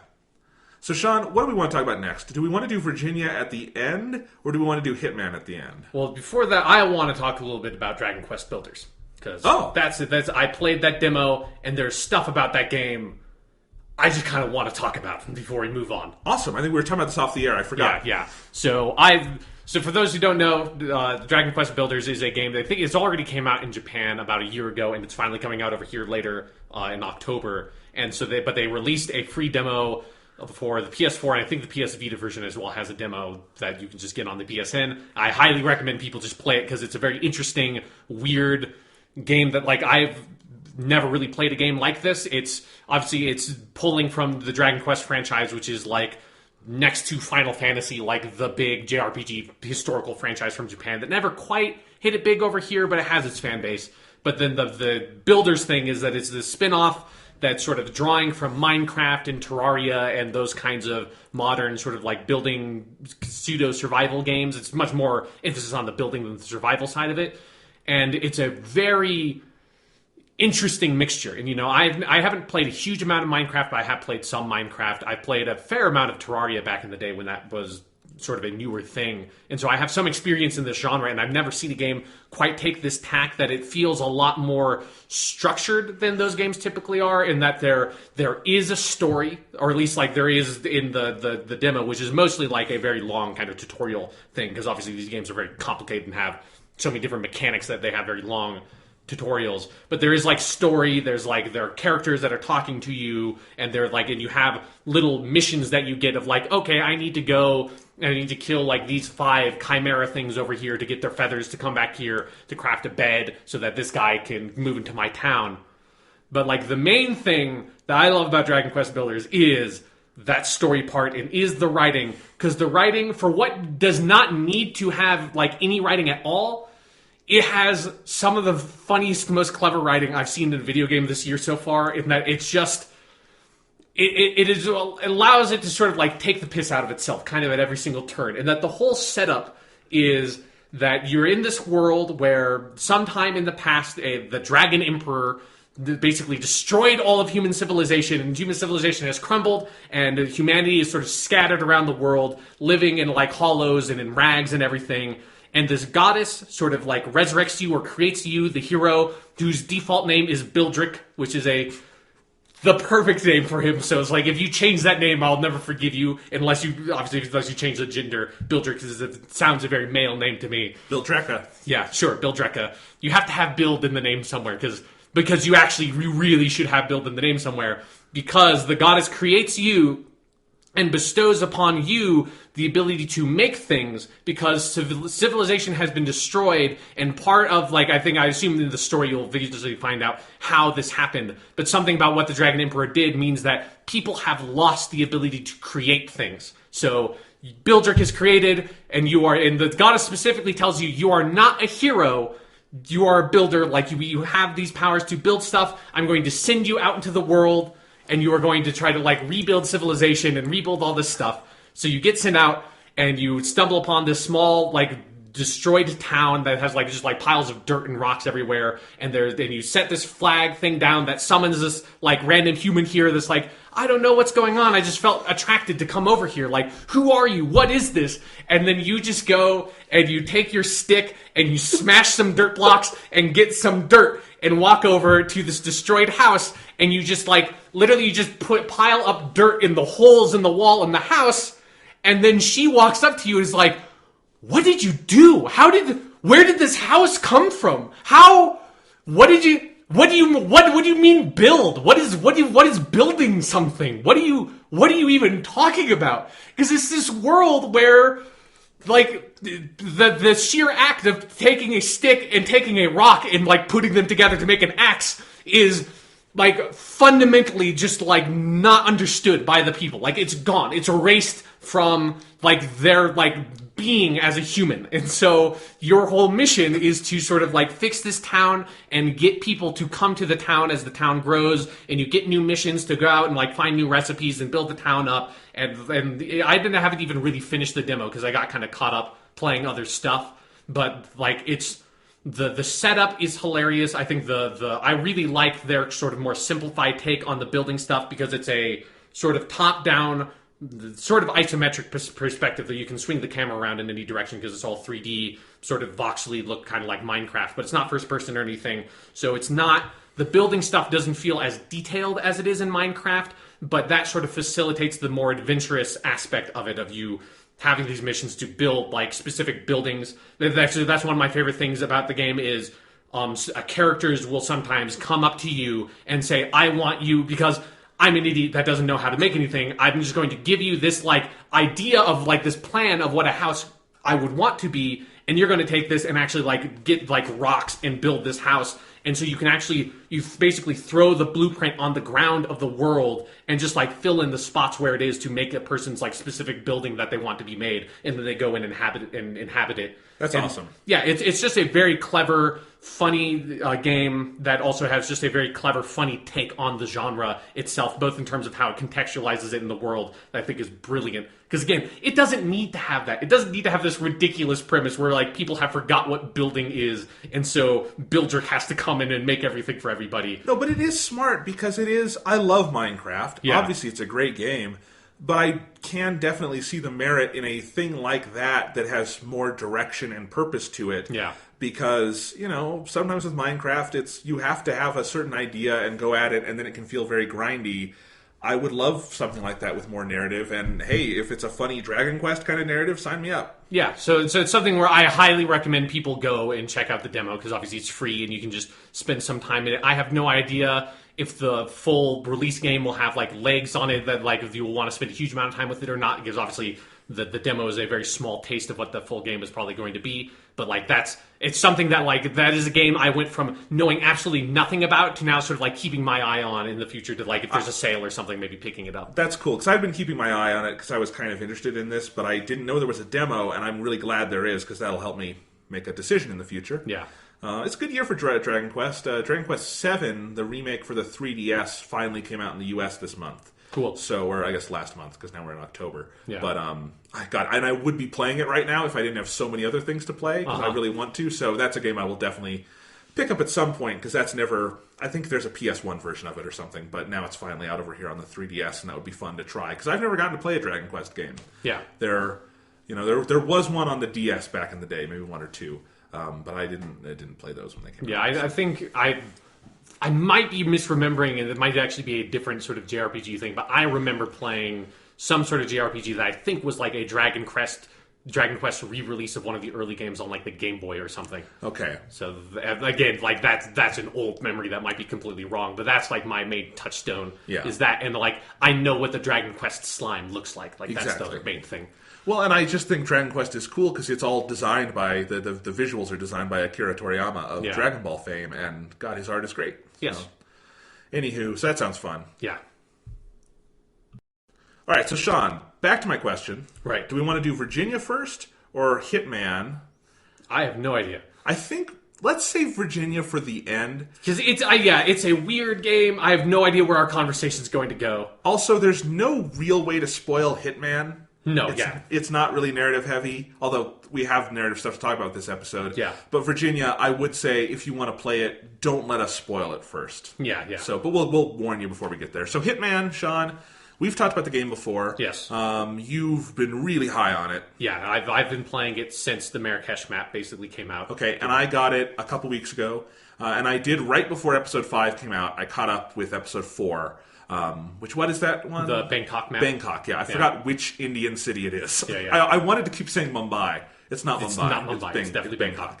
Anywho, and I really liked that. Bangkok is the only map I have not gone back and tinkered with more, because I was like, episode 5 comes out tomorrow. Okay, let's play. Bangkok.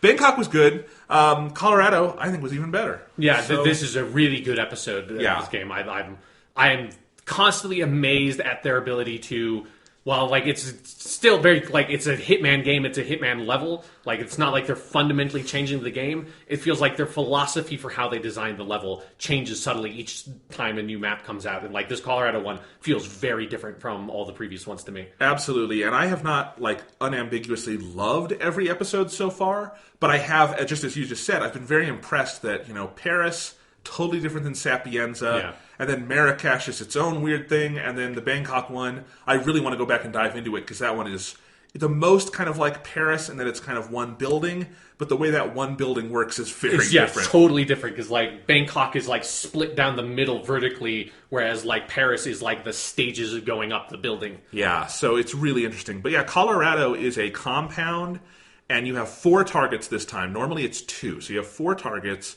You're on a military compound, sort of in this valley in the mountains. Yeah, it's like a paramilitary thing of it's a bunch of people that are kind of up to no good. Exactly. The first and most striking thing is, I don't know if you've sensed this either, it feels like the graphics in this game get more impressive with every level. Yeah, it does definitely feels like whether it's they're subtly tweaking the engine and sort of making improvements, or it's just their art direction is getting better. But I definitely feel especially when I've gone back to Paris on some of the elusive targets, I still think that Paris, I think the game looks good generally all the time, but there is the sense of when you compare Paris to Bangkok, the Bangkok map, that hotel is just so spectacular looking, and the color in it is so spectacular. And then Colorado kind of has the exact opposite effect, where it's the Bangkok map is so lush and luxurious because it's this brilliant hotel. and then the Colorado map it's like this dank, dreary day in like the mountains of Colorado, which like we are both from Colorado. That's where we're recording the podcast now. So like it's a scenery that I know very well, and it's just sort of like this flat compound with a bunch of buildings, and but it's that sense of like the light and the dreariness of the weather. Like it conveys something very effectively with the aesthetics. Absolutely. We're talking about the clouds in Forza Horizon 3. Yes. These clouds don't quite measure up, but they're very nice. Yes. For video game clouds, I was impressed by these ones too. Yes. So anyway, I liked that. Hitman also powered by the cloud. Well, yes, because you have to play online Yeah. for some God only knows reason. Yeah. We'll talk about that later. But no, so I have probably engaged with the Colorado map more than any of the others just because I knew we were going to be talking about it. Right. And because it was the new one, I was like, oh, I get to catch up with the episodic thing now. Yeah. And just for a week kind of play. So I'm up to like level 17 in Mastery. Yeah, I'm basically around there. Okay, Yeah. so we've both played it a number of times. Yeah. And yeah, the basic setup is, it's kind of funny. This is the episode where the narrative kind of kicks into high gear because... Yeah, it happened at the end of the Bangkok map as they sort of set up the Agent 47 and his handler figuring out this sort of shadow client thing that the other maps were sort of like hinting at, but they hadn't made the connections. And so this is the first time like Agent 47 and his handler kind of know about the plot that has been going on in the cutscenes the entire time. Yeah, let's start there, just because it's such a small part of the game. But how do you feel? This is the most heavily narrativized of the episodes. Yeah. Not that really changes the actual gameplay. This is not a game that relies on narrative for its actual mechanics and stuff, but it does have the most. What do you think of the story now that we're one episode away from the end? Yeah, I like it. Like it's obviously it's not a story-focused game. It's not Witcher 3 or something. But I think they're very smart about how they've been telling the story, especially if you've been playing it episodically, because there's a lot of very subtle stuff about like characters coming up in like Jordan Cross gets name dropped in the Paris map, and then he becomes a target in the Bangkok map. And there's a lot of connections like that, like Jordan Cross's father, he's sort of like in with some of the Paris people, and he's like the person that the Shadow client actually wanted to go after, so you killing Jordan Cross like makes him open. And so like there's a lot of small intrigue things that are happening that if you're paying attention to all the background dialogue with the kind of game it is, if you've been going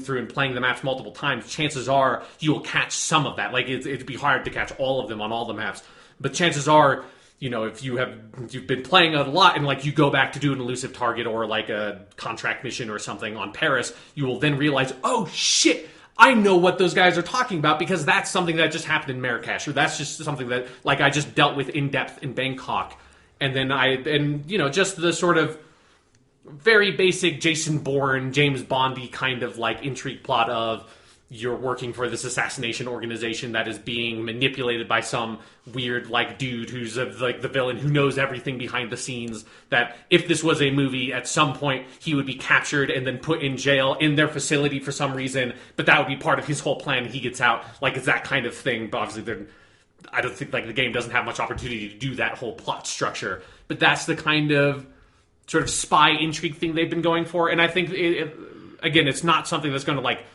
blow your socks off in terms of like rich characterization or thematic storytelling or something, but as just a nice little thing that connects all of these really rich gameplay experiences together, I think that's been smartly done.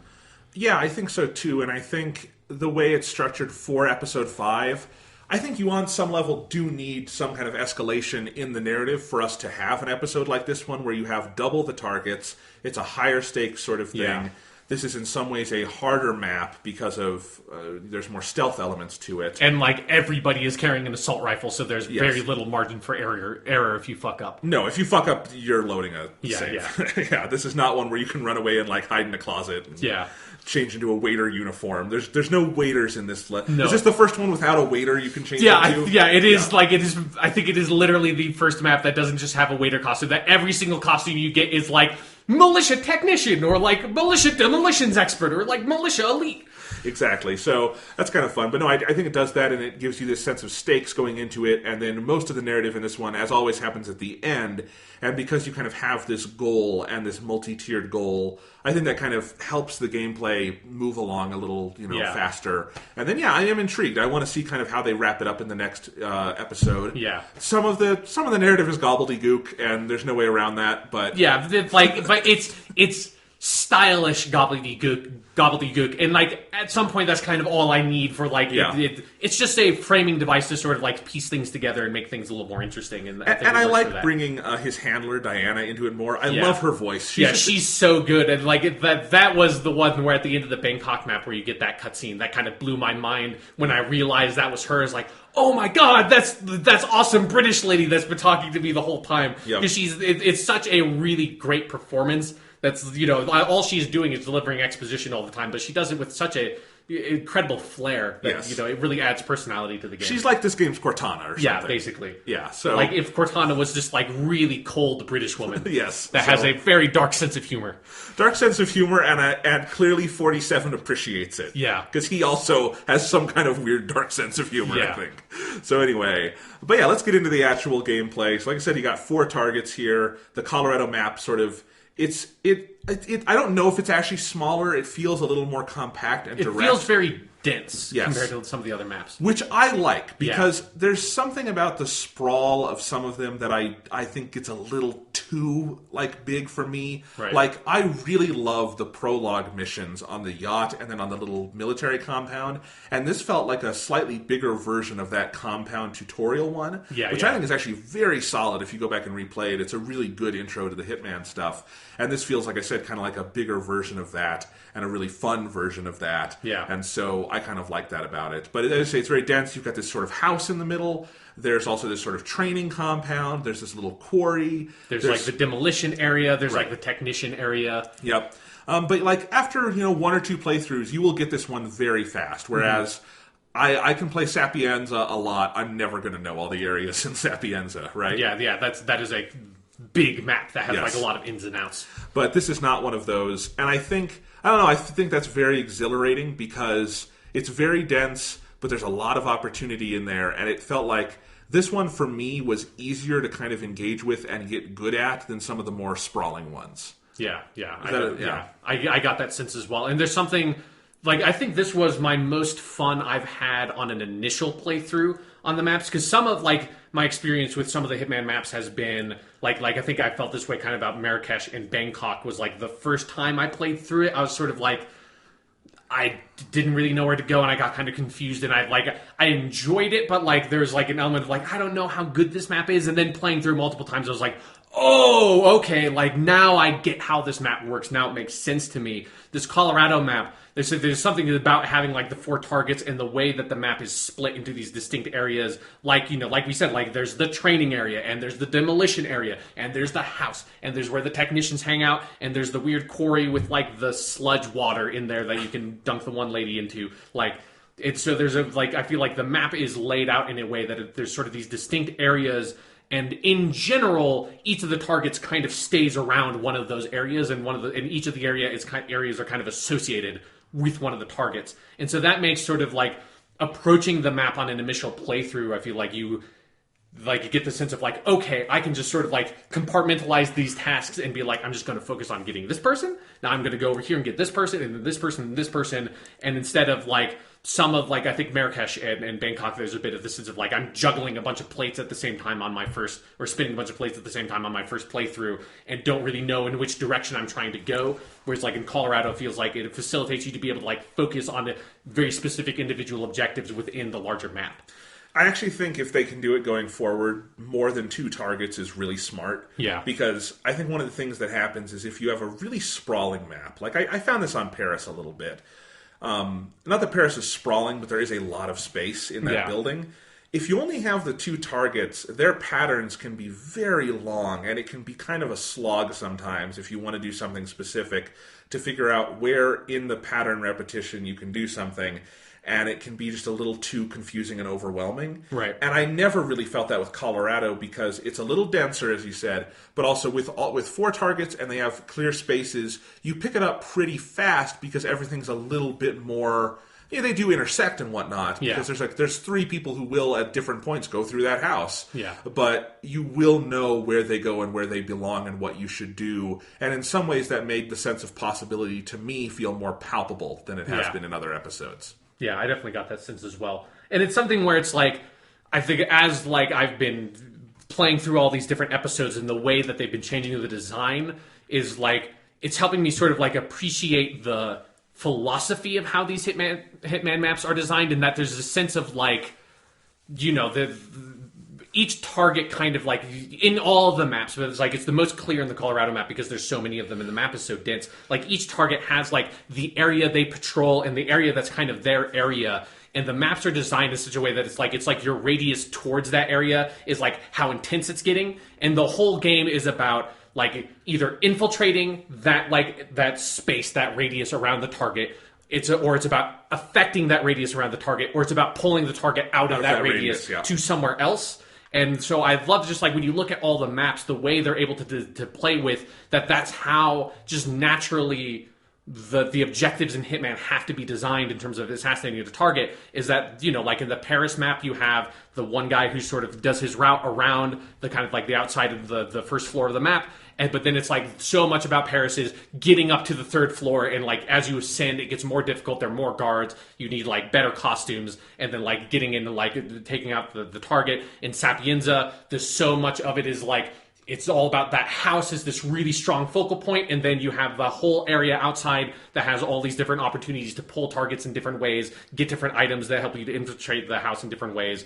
Then in Marrakesh, it's like you have the two targets that are separated, and so there's two focal points that are very like dispersed and different, though they have one path that connects them that you can lead the targets through.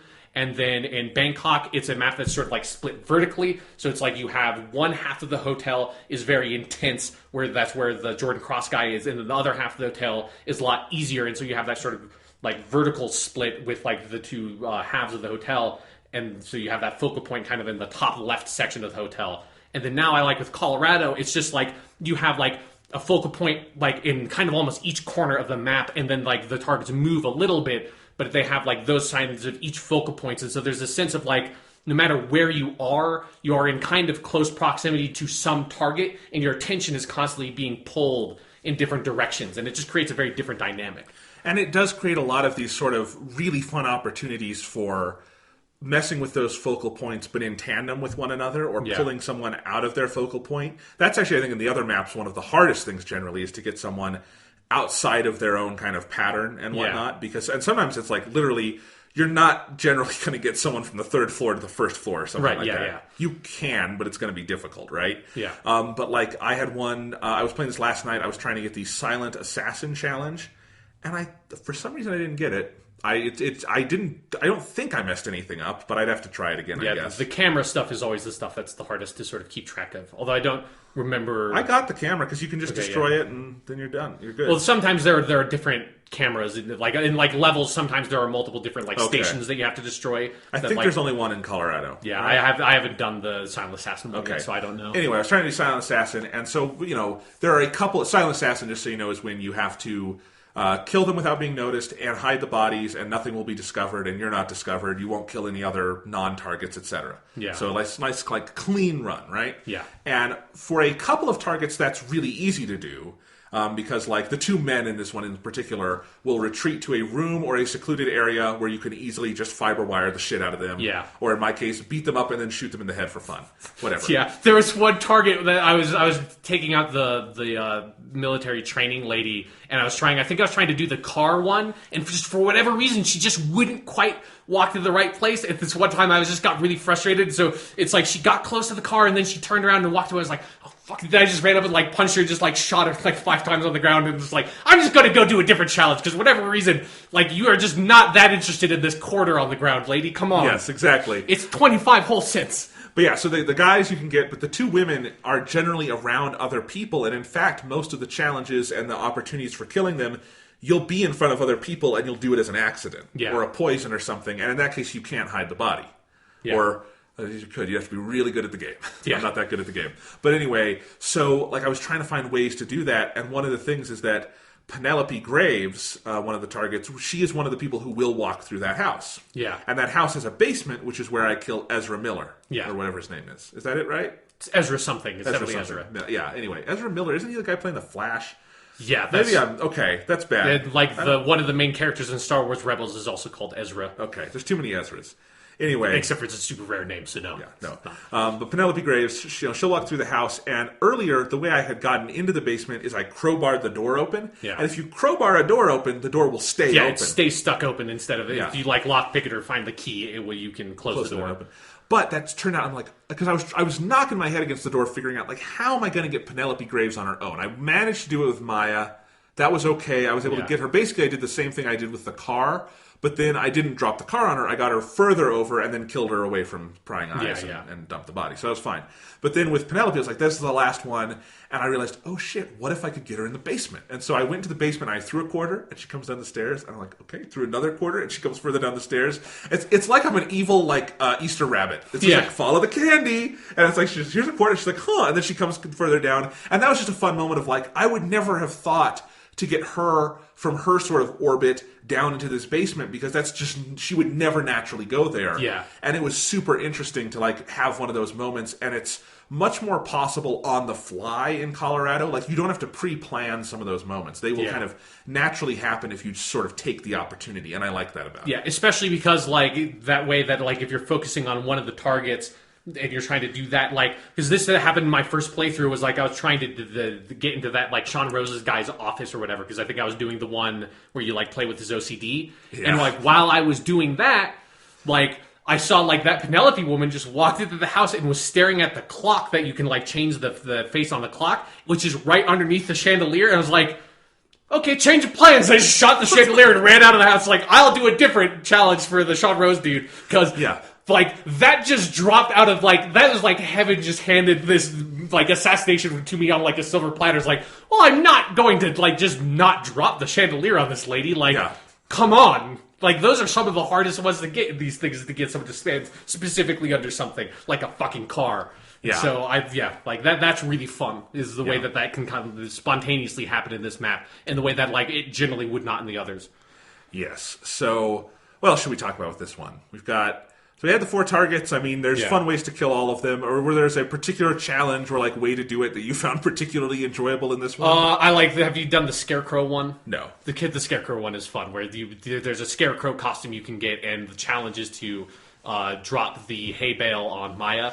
And that's just, like, it's not actually that hard to do, especially if you get the silent sniper rifle to do it, but there's something satisfying about sneaking around as a Scarecrow dude and just, like, killing someone with a bale of hay. I've killed her with the bale of hay. I was not the Scarecrow. Yeah. Because I killed her with the bale where I used the actual controls, so it was kind of tough. I had to get all the way up. Yeah, you can just shoot the, like, hinge thing that it's hanging on.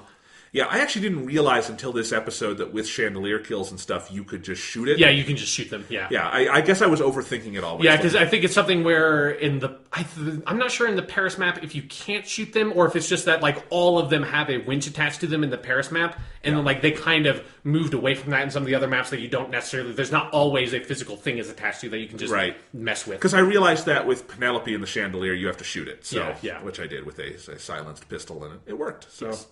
Okay, everyone just runs in like, what the fuck happened? And I'm just like standing there, my hacker hoodie's like, I don't know. Yeah. No, so I'm just playing with this 3D printer. I don't know. That's like, you fucking creepy motherfuckers making 3D masks of your own faces. Yeah.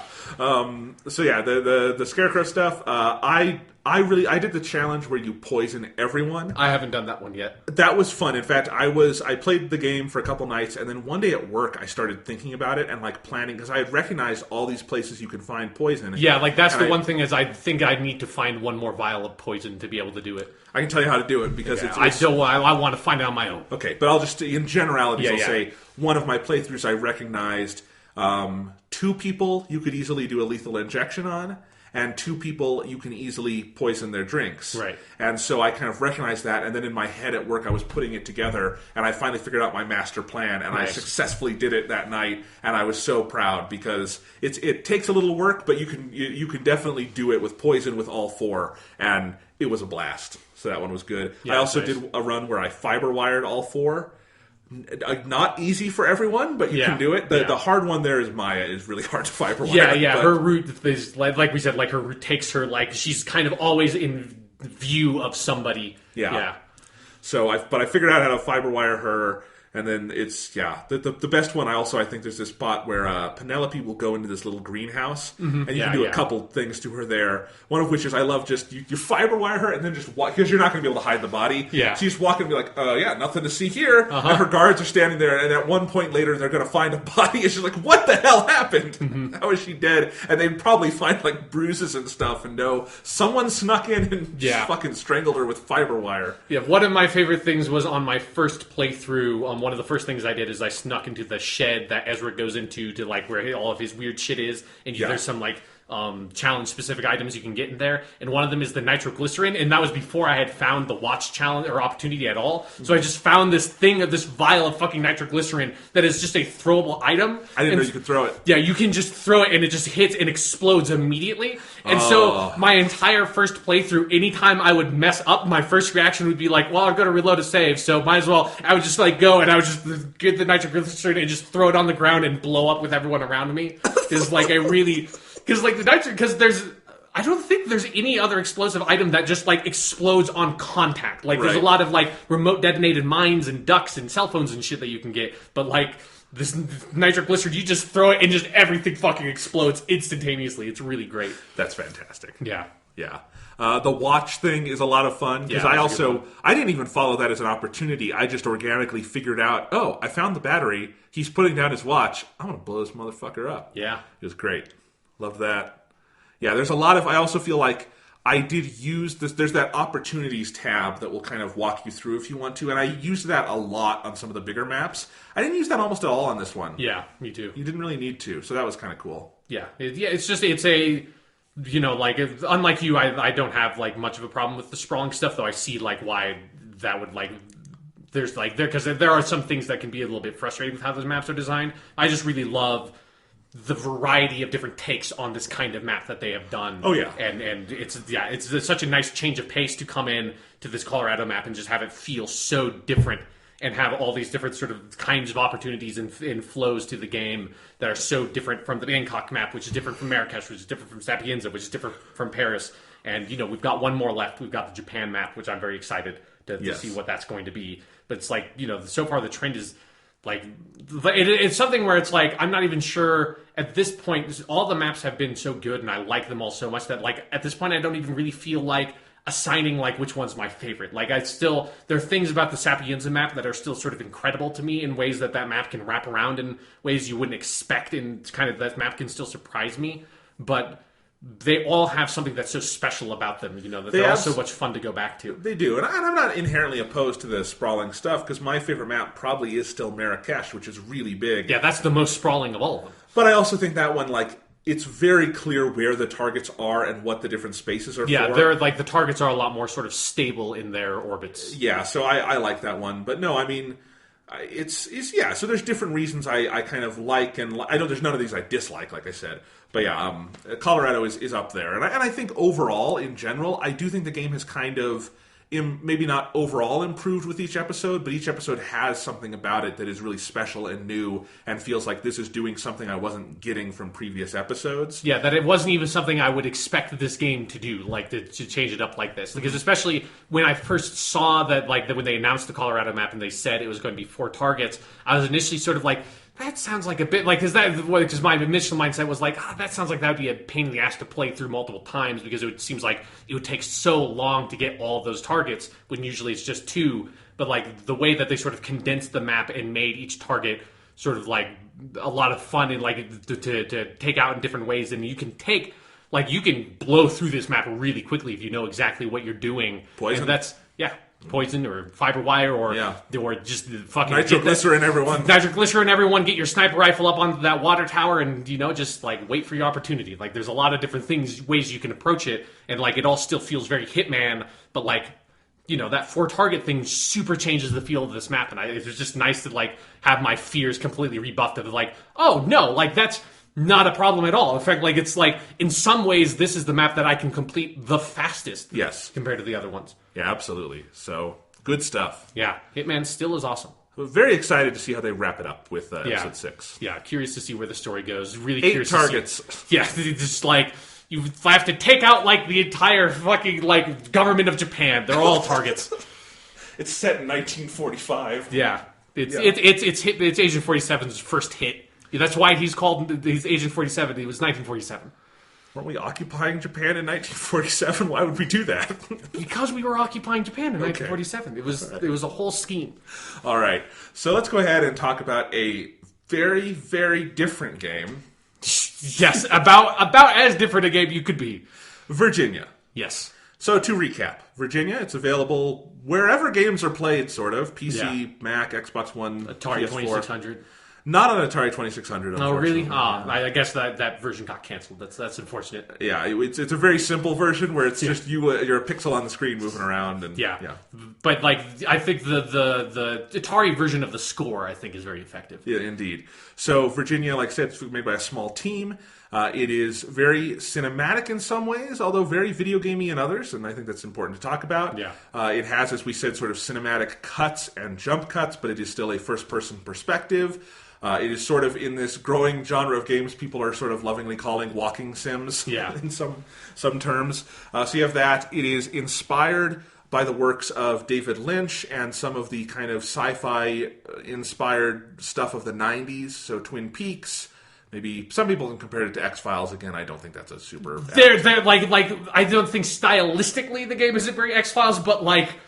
The assistant director's office is just A.D. Skinner's office. Okay. Like, the FBI partner that, like, is being investigated on and is in, like, a dank fucking office in the basement of the FBI, like, that is just X-Files. Okay, then that's fair. And one of the character models looks exactly like Scully. Okay, so there's that. Oh, yeah, she does. You don't see her much, okay. Yeah, but you see her one time when you don't have a context for who she is, and I was like, is that just supposed to be Scully? Yeah, so anyway... that's kind of where its DNA comes from, but it ultimately becomes, I think, its own thing. Very much so. So spoilers from here on out. Sean, what'd you think? I think it's really cool. Like, that's my main... Like, it has a confidence in its presentation that is really sort of infectious, that it's just like... I mean, just from like minute one, you pointed this out last week that, you know, the first prompt they give you is press X to take a trip, which brings you into the main menu instead of press X to start, which that kind of sets the tone. Like, it has, like, the main menu says, like, play feature instead of just, like, it's like a DVD menu. Yeah, and then, like, the opening credits has like these, like, really stark, bright red, solid screens and stuff, that the color red is very, like, sort of visually important through the game. And there's just, like... And then the score, which is from the Prague Philharmonic Orchestra, is so powerful and interesting and strong and dynamic. And it feels like... I mean, it feels kind of like when, you know, Sony had the orchestra at their E3 presentation and the orchestra was just playing the music for the trailers and stuff live. It kind of felt like that, where it's like, it just feels like this orchestra is playing scoring my game live, because the way that they do the jump cuts and stuff is that it tends to edit on the music. Yes. And so it's like all that stuff, just the way that they present it, it's so bold and it's so different for video games that, again, like, there's literally only one other game I know of which is called 30 Flights of Loving, that does the jump cut thing. That's the only one. Like, and the game actually cites it at the end in the credits. They say special thanks to the makers of 30 Flights of Loving for the inspiration for this game. Yeah, so it's like, it's such a weird, strange, bizarre thing, but like, it so sort of like wraps you up in how it's telling its story, whether or not the story like ends up being super impactful at the end or not. Like, the way they tell the story feels like it's super important to this game. And I would say the story is super impactful. Whether it all hangs together might be a question. Yeah. But I mean, whether it left an impact on me, that's undeniable. Like, they managed to do multiple like montages in this game that are kind of breathtaking. You know, absolutely breathtaking. I mean, let's break it down a little bit. What's the basic narrative in this game? It's tough to describe, but as I said like last week, as with any David Lynch movie, whatever your starting synopsis is not what the actual story is. So your starting synopsis for Virginia is that you are sort of a rookie at the FBI.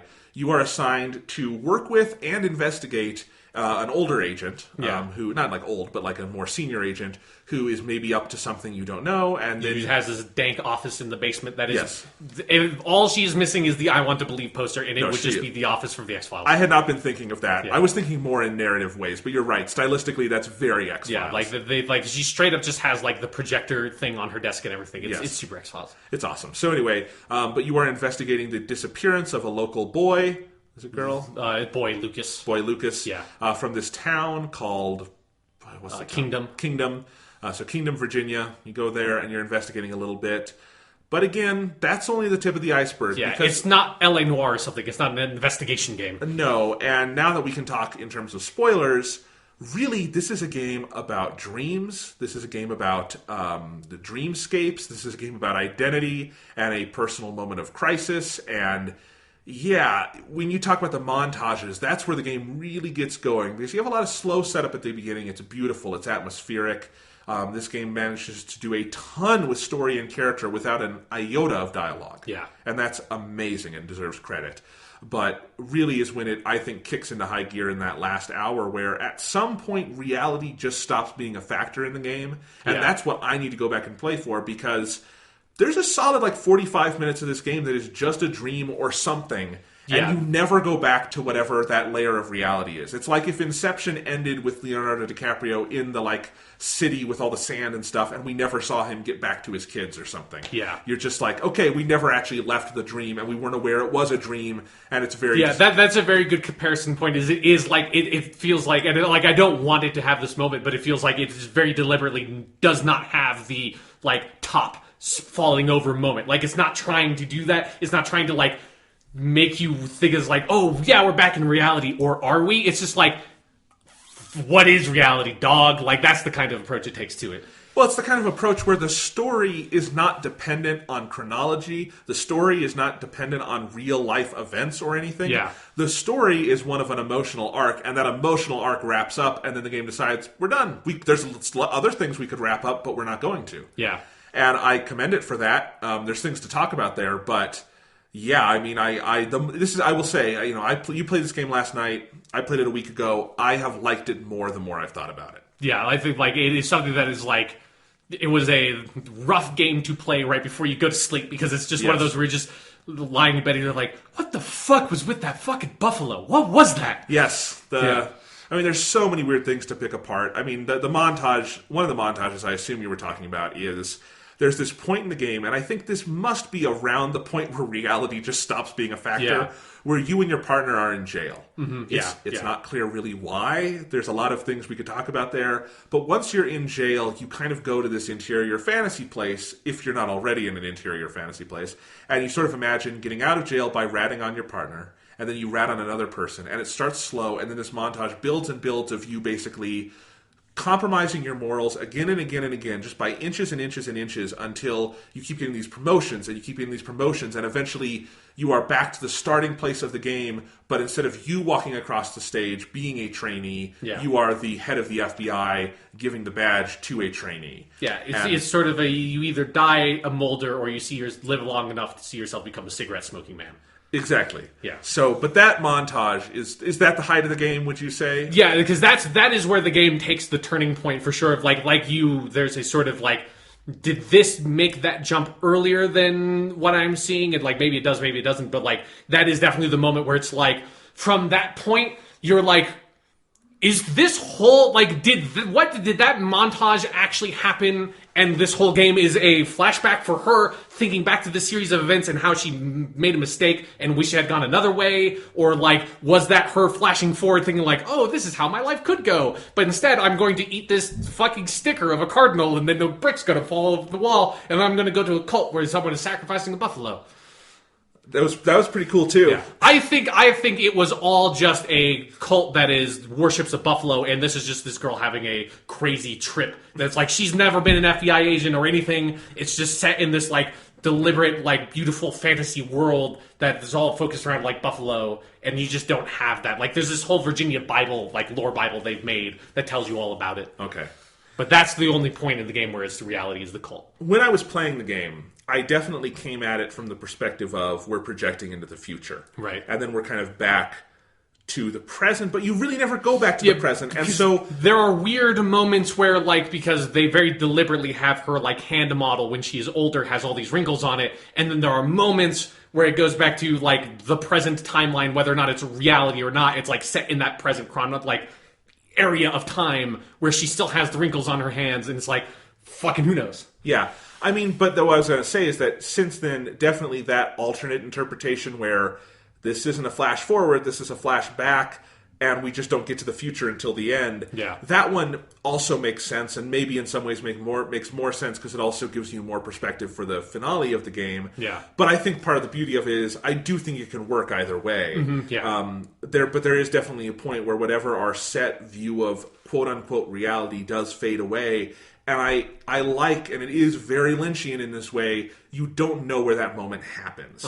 There's something very mundane about how it presents dreams and about how it presents non-reality.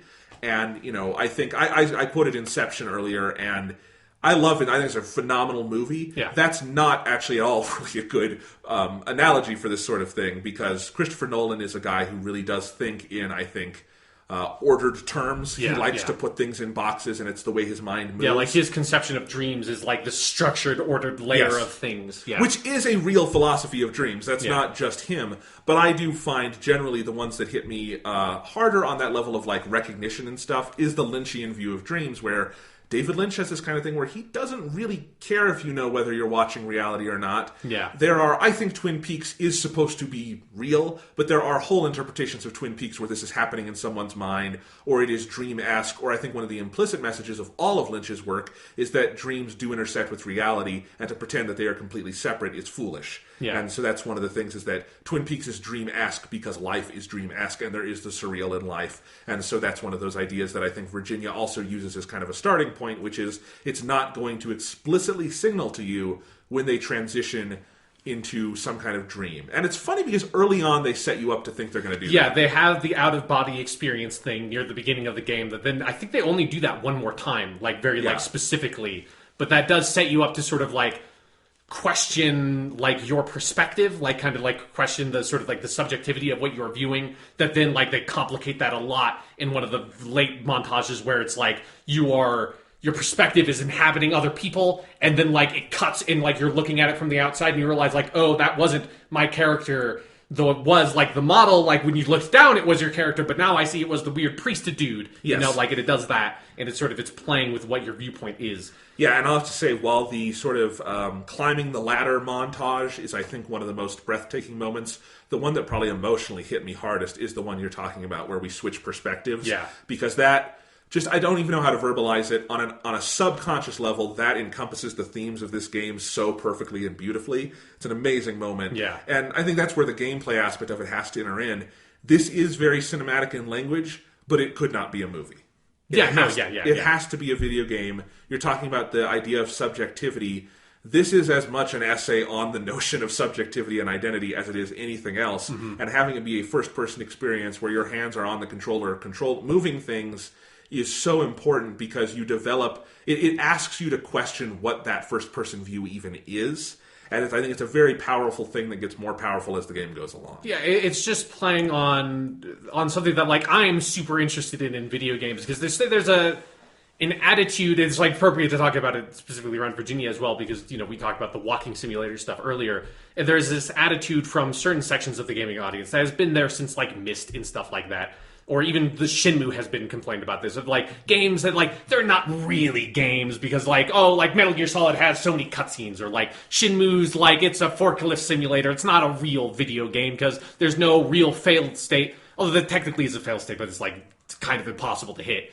But like, or like Gone Home is the most recent one that had the huge controversy. It's like, oh, it's not a real game. You're just walking around a house and looking at letters. Like, that's not an actual video game. Like, this could just be a movie or blah, blah, blah, blah, blah. And it's like, that perspective frustrates me so much because when that's your argument, like you're selling what video games are so short, because it's like, the sheer act of having just the most minimal amount of control over something fundamentally changes your experience with that thing. So it's like like, you know, Virginia is an incredibly directed experience. Like, it is a game, more than any other game I think I've ever played, it is a game that you can definitively say that it is about 2 hours long. Yes. Because no matter what you fucking do, you're going to finish that game in about 2 hours. Like, there are places where, like, I guess if you decided just to, like, very stubbornly never press X, you will not go forward, but, like, that is the only way that the game will roadblock you, is if, like, you're just sitting there staring at the X prompt and going, no, never, I'm never going to press X. It honestly makes me think of moments in, like, the Stanley Parable, where you can go just stand in the cupboard. Yeah, and like, get a different ending. Yeah. That's kind of what it's joking about. Is like, you can try to have control all you want, and that's one of the messages of Stanley Parable that I think makes it so smart, is that video games are always directed. And sometimes that's more obvious than in other cases, but there is always some kind of direction to it. And so to pretend that something like Virginia is disqualified from being a video game for that purpose is ludicrous. Yeah, because it's just that your ability to sort of directly inhabit this character changes your relationship to that character, to that point of view, and to all the characters around you, because it inherently makes it more personal. Whether or not you're like realizing that or not, I think it's an unconscious kind of effect. But it's the sort of thing that, like, when you're playing Persona 4 or something, like, your relationship towards the investigation team in Persona 4, or like your squad in Mass Effect, is developed in such a different way than if that had been a TV show, or like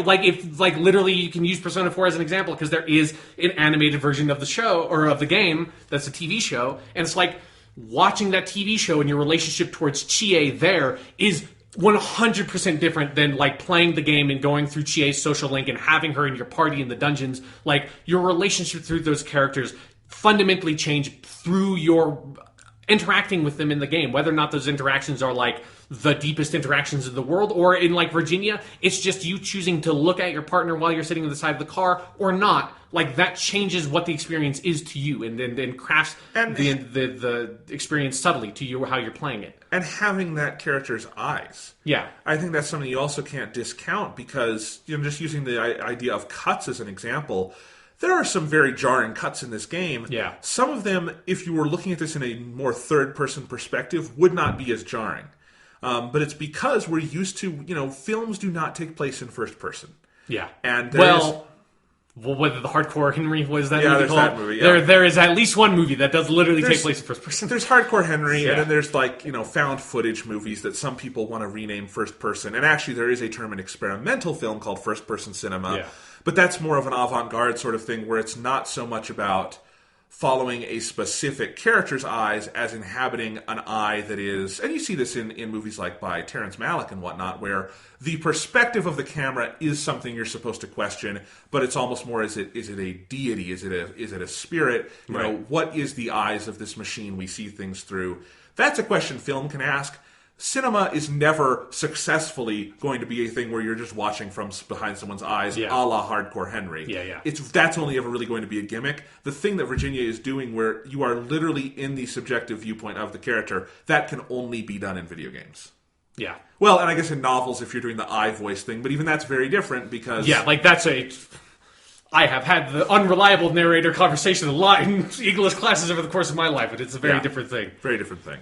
So... yes, the simple fact that Virginia can do that and turn that into part of its aesthetics is very important. Yeah, and just, like, there's subtle things that they do while it's like I said, it's not LA Noire, or it's not even Gone Home. Like, you're not going around and, like, taking your time being able to investigate every little thing. Like, sometimes, you know, you will be trying to investigate something, or, like, read a case file or something, it'll make it a cut before you finish and stuff like that. But, like, so it's not like this in-depth investigation kind of game, but the fact that you have this first-person point of view, and there are sections of the game where you can go around and look at the environment as much as you want before you go walk to like, the seat and press X or whatever, like, triggers the next sequence. Like, there is an element of you being able to walk around and sort of be like, okay, so that's this, and, like, what the fuck is this, like, weird emblem thing that she has in all these scenes, and what is this red envelope, and, like, why is this door padlocked on the outside? This is nobody locks a door like that. That's fucking crazy. And where is this lady's husband? And, like,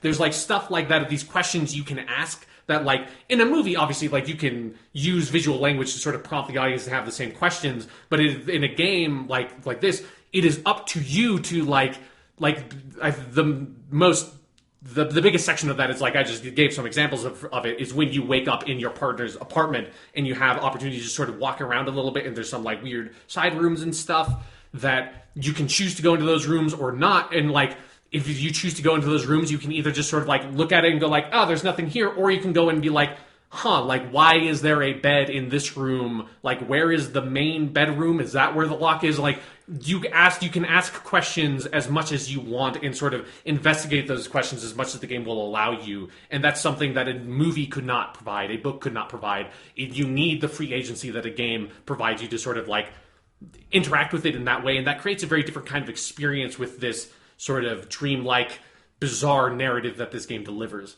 Absolutely, and I think, the last hour of the game or so, last 40 minutes, is very fast-paced, I guess you could say. It is breathless. I think this game has a very symphonic structure in that it moves you along, and it has peaks and it has valleys, but when it gets going, it is a freight train, and it is powerful stuff that you are seeing and going through. The slow stuff that you're describing is mostly kind of in the first half, when you're thinking it might be a little more conventional than it is, you know, although there's always clues that it's not. Yeah, it definitely sets you up with like that out-of-body experience and some of those more jarring cuts at the beginning or the opening credits. Like, it is definitely signaling to the player, whether like you've heard about it, what this game is or not, like, hey, this game is different. Like, so let's talk about some of that story. Okay. Because again, you got the basic mission at the beginning. You've got to find this kid. Fucking Lucas. And you move around and you're kind of, you investigate his parents, you look around the town, you investigate this planetarium he went to. Did you ever feel like, and I don't think the game wanted this, so I'm not saying this is a fail, I'm just curious. Did you ever feel like there was any actual moment where you had a sense of where this case was going or what it was? Not really, because like, it's something where you can piece some stuff together of like, it's a missing persons report and like there's no body because they never show a body or anything. And I think that's part of like the point of the ending is like, what probably happened is the kid just skipped town. Like that's probably literally all it was. But like, there's stuff that they do with visual language. Like, okay, the dad is a priest and the kid like has a weird secret like photograph room that like there's like cans of beer in his cave and stuff like that. If you go into the dad's room at their house, you can see that their beds are separated with his wife. So it's like they do not have the most like loving marriage. Like there are things you can pick up about what's going on, and then you have the weird Scully lookalike character that like there's some sort of like affair going on with her and the guy's dad, and maybe he had like Lucas also liked her, who knows. But yeah, it is not a murder mystery or anything like that. It's in fact it's kind of playing off of that by having like the most classic red herring of all, which is like the strict dad, like the strict family member that probably killed him, and there was some sort of affair, but like that wasn't what it actually was. It was something else the whole time. Like that's in every murder mystery you have that, Right, and they play with that a little bit because there's a moment where you bring the dad and the mom in for questioning and stuff. So, but yeah, I mean, I think you're right. The point is not that it gets solved, and I think if you read in between the lines, it's pretty explicit this is never solved. This never comes together, like, because while we don't return to a layer of reality, that final image of the kid walking on the road, whether that's an intimation, whether that's a flashback, whether that's something she saw and didn't talk about, whatever it is, whether it's a fantasy projection of like, this is the good version of what happened. Yeah. I think the point is there were no answers to this. Yeah, and it probably was not something extraordinary, it probably was not something like that UFO thing that happens at the end, because then they undercut it with like then cutting to the kid just like scrambling up the hill and running into the forest. It's like, that's probably what just happened. Like it probably wasn't the X-Files, it probably wasn't Twin Peaks. There's nothing insane going on in this town. For all we know, the kid wasn't even murdered because there's no body. Exactly. So there's nothing insane going on there, but there is a lot of insanity in this game. Just to recap a few things, you have the conspiracy with your partner and her mother, who did something, and we don't really know what, and we can talk about that. She was the Mulder of the X-Files, or of the FBI, is what it feels like she has. Basically. Weird shit was going on, and they didn't like her. Also, she was a black woman working at the FBI in the 60s, and so there's something going on there. Right, so there's that. You have all the weird things in your visions, and then of course there's the buffalo, which recurs until you get to the end, and there's a full cult around the buffalo. You have like the cardinal is a recurring image, the bird, like the bird. Your weird. What you eventually find out is a key that like I guess your character's dad gave you, whoever like the character was on the hospital bed at the end. Yeah, like that pops up. the weird red letter that has like the stamp thing in it, or whatever that was. That's really LSD, basically. Or is it LSD? Like who? Like that? The red envelope thing is the thing that I think I'm most like. I have no idea what that was. Yeah, it's very strange. I mean, yeah, there's a lot of symbol. It's you have to. It's a confusing game, and it's one that the more we talk about it, the more I want to go play it again. Yeah. Because you realize that I think you're set up to view things on a certain level of reality, and it turns out like 90% of the images you see are symbolic. They are not literal. Yeah. Like, the more we talk about it, the more I think the cult with the buffalo speaks to, it is not literally that there was a cult with a buffalo that is freaking things out. Although I do think there's ways you can look at this game and not get that, because it is so into the mystical and like, strange. Like maybe that was like the buffalo cult killed the kid the whole time. Whatever, I guess you could maybe interpret it that way if you want. But no, it's a symbol of the buffalo being sort of the innocence of this town, or some kind of innocence, and the people in the masks and stuff are the FBI people, and this like heavy amount, and this dad, and this heavy amount of guilt of all these kind of systems that are systematically killing goodness and innocence and those kinds of things. And I think as an image, it works very powerful on that level. Yeah. God, I am talking myself into liking this game more, because I think part of it.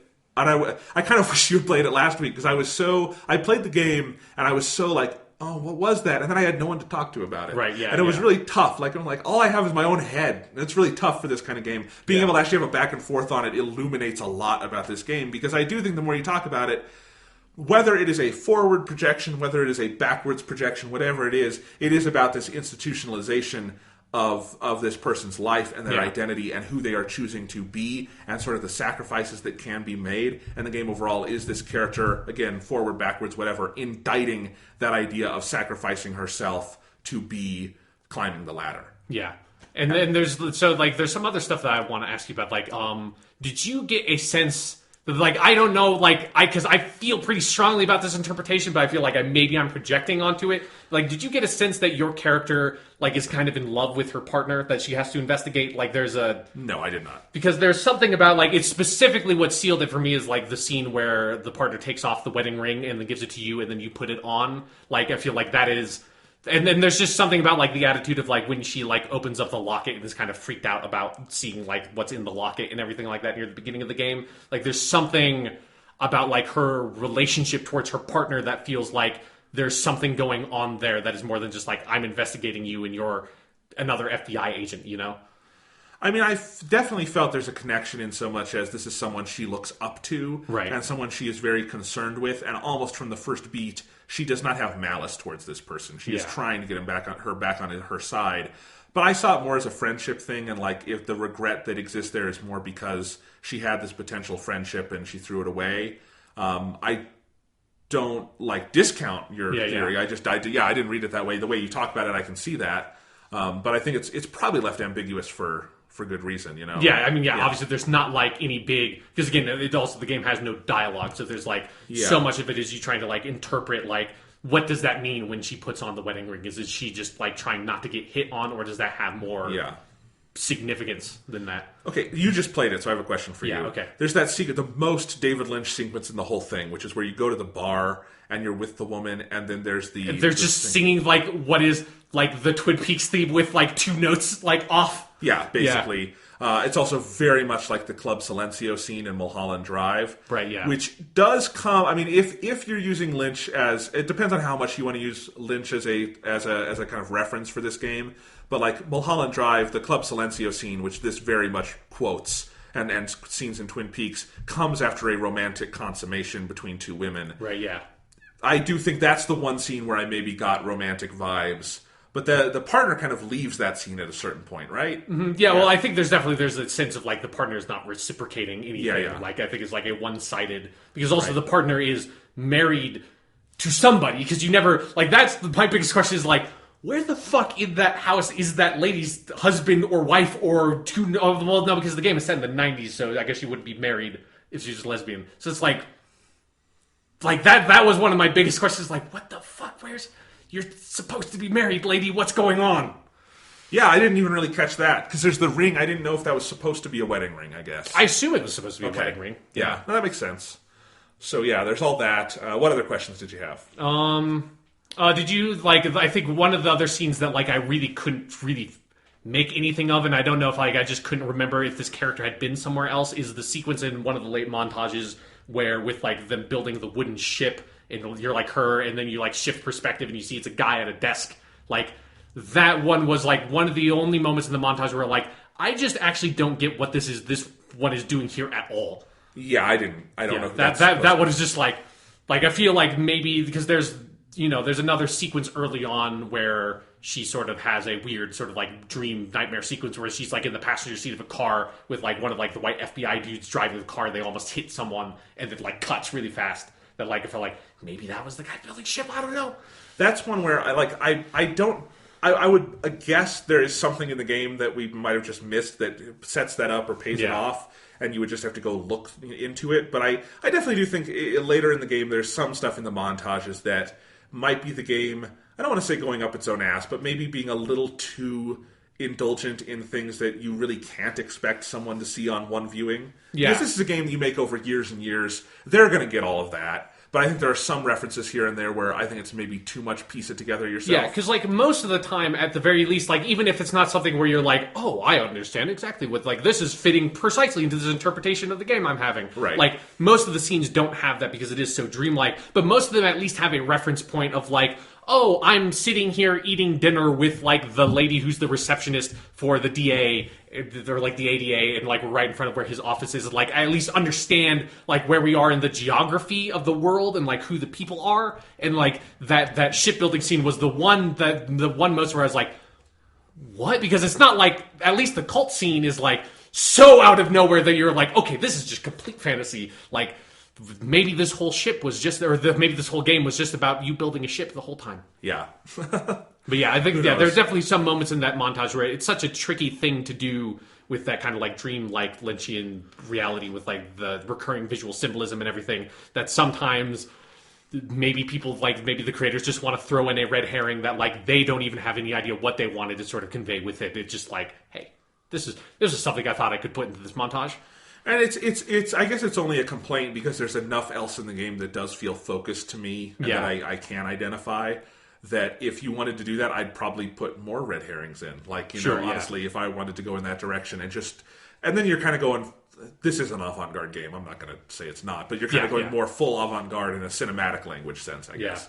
But yeah. But there's some stuff I like. Like I like that you have the whole scene where the guy who I assume is your character's dad, who's on the hospital bed, like gives you that key after you show him that you made it into the FBI, which obviously like that draws a connection between you and your partner who had like that relationship with her mother that was part of the FBI. Yeah. And then he gives you the key, and then you go to the closet, like open, like get the box, and you never see what's in the box because you just like set it on fire. I like that you just never see what's in the box. No, that's like that's part of like what feels like powerful about the game to me, is that like a lot of that ending montage feels like it is saying like it is not like there's nothing that important in the box. It's like there's nothing that important in this case. Like it's not about those individual moments. Like it is about like in the montage going forward of like it's about every single time she decides to rat on a partner, and about every single time she decides to give a case to a junior detective to rat on a partner. It's not about like one singular moment that is defining everything about this woman's life. No, and I think that's probably the overriding message of the thing. Yeah. And that you have... Yeah, so go. I was going to say something else. I don't even know where I'm going with it. There's so many things you could say about this. Yeah, I think just like the game is very smart in terms of its being able to sort of undercut itself in ways that feel very impactful. That comes across just in the presentation of like, that is what literally like jump cutting is most of the time. But then it also sort of a thematic idea of like, they will show you something like the UFO scene that's sort of like the most visually spectacular next to the cult. And then like, oh, like, this is what happens. He got abducted by this UFO, because you see earlier also, there's all the stuff with the observatory that's like also part of like a weird military base or something is over there. And when you look through the guy's, Lucas's journal, he has a drawing that he did of like a UFO in the town. And so it's like, oh, that's what it was the whole time. But it's like, no, he just jumped over this fence and ran because he got in a fight with his dad and he couldn't stand being in this town with this like priest dad anymore. That's probably all it was. He just took his guitar and booked it. I mean, I do like this idea of the text in the game not being important is the text of the game. Yeah. Because like there are a lot of moments where you are maybe handed a report, or there's a piece of evidence you could go investigate, or there's something you feel like you're about to understand, and the game yanks the rug out from under you by explicitly cutting, and it is constantly undercutting your ability to have any overriding sense of the minutia of events, even though I think by the end you have a pretty good sense of the overall scope of events and of what the game wants you to get thematically. And I think that's actually a very smart thing, that through that lens the game starts making a lot more sense. Yeah. Because as you say, the specific details of this case, the specific ideas of what's going on are so not what's important, and it's saying that's not even what's important to the lives these characters lead. And again, going back to that idea of that montage where we're switching from perspective to perspective to perspective and seeing all these different pieces of minutia, and maybe that's all the ship in the bottle is supposed to be, is it's just a ship in a bottle, and it's a minutia a person is consumed with, and that is what makes it important, is that this one person is consumed with it in that moment, and it gives them identity. I think broadening that is so much about what the game is about, is getting lost in the own minutia. And this is what that character at this point in her life does. If she does indeed rat out her partner, she gets lost in this one case and sells her soul in the process. Yeah. It reminds me very much that moment of one of my favorite scenes in any movie ever. It's Wes Anderson's The Darjeeling Limited. Right. There's this scene near the end where the three brothers, they're on this journey in India. They go to meet their mother, who's at a Christian monastery there, and they have this like little prayer session almost. And the camera switches from around the circle to each person. And then it keeps switching, but now we're switching to different views of other characters we've seen like in brief passing in the movie. So like Bill Murray had this one cameo, Natalie Portman is in the short film attached to that, and we see her, and then some other random people from the movie, and it's like they're each in a train car, although none of them are actually, but they've like taken the set and put it in the car of a train and bisected it, so it's like this train of life with all these people consumed in their own little worldviews. And I feel like Virginia is very much kind of doing the same kind of idea there at the end. Yeah. And it's why I think that sequence is so powerful, is this idea of the broadening of perspective, and that if this is a meditation, which I think is maybe the best way to think of this game, it's the character sort of having this realization about herself that she's never going to have if she only stays within her own perspective. Mm-hmm. Yeah. It's like, it's just such a... Like I said at the top of this discussion, like I want to see more games like this, because I want to have more conversations like this. You know, like I want to have, because it's just this unexplored territory. I feel like because I think it's partially a lot of the gaming audience's fault for rejecting, or like for having this like really vocal attitude against stuff like Myst back in the 90s or Gone Home Now as being not real games because they have this story focus and stuff like that. But it was something like when I was like near the, like in the early parts of the game, and I was sort of like getting into the flow of how they're cutting and stuff, like I just had this like fantasy of like, man, what if, and a part of this is like the cutting stuff, like that is technically very difficult, so it's like there's an element of that as well that's like, I mean, obviously it's like you can do it, and that's one of the reasons why not just it's made by a small studio, but also the cutting stuff, it forces them to have the very sort of simplistic art style that I think they pull off very well. But like, you know, you can't load in like this beautiful Uncharted 4 sequence, just like cut to it magically. Like you couldn't just cut from the all the guys in the auction in like level 4 of Uncharted 4 to Drake and everyone like on the island, because you just can't load in the assets like that. Like that's technically impossible. So like there's that hurdle. But like, what if this kind of game had become popular, like this genre had become popular like in the 360 era, and like it was just something that like a couple of them came out every single year. It was just like they were like for $5 to $10, and you could get another like 2 to 3 hour video game movie that's like, you know, it's that sort of very focused, directed narrative experience that is told by blending like video game language and cinematic language. Like I think there's so much territory to be explored there, and so interesting to me to just see that evolution of the cutscene stuff. Like, you know, thinking back to me playing Shenmue last week, which is, along with Metal Gear Solid, one of the first games to sort of like really push cinematic storytelling in video games and having cutscenes and having quick time events, which is where literally that term comes from, Shenmue, like trying to blend what like movies can do and what games can do in terms of telling stories.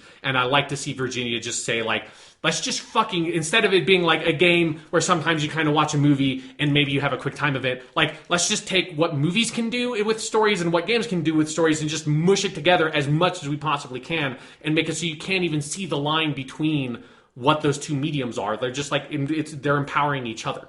No, I think Gone Home was a huge watershed in indie games, and Yeah, I think definitely. if you look at the influence it's had over the last 3 years, it's incalculable. I mean, up to the point where Uncharted 4 was every bit as influenced by Gone Home as Absolutely. it was The Last of Us. Yeah, yeah. You know, and so we've been using that as an example for years now of like Gone Home is clearly influencing this, this, and this. I think in 3 years we're going to be saying that about Virginia. Yeah, I really hope so. Like, I really want more stuff like this. I mean, I'm just curious because, like, I don't know what I expected to be the first AAA game to clearly take from Gone Home, but it wound up being Uncharted 4. Yeah. What will be the first AAA game to clearly take from Virginia? man. You know what I mean? Because Yeah. it's going to happen. Yeah, like that would fuck, dude. Like a full AAA studios await behind this sort of like cinematic cutting presentation Yeah. thing.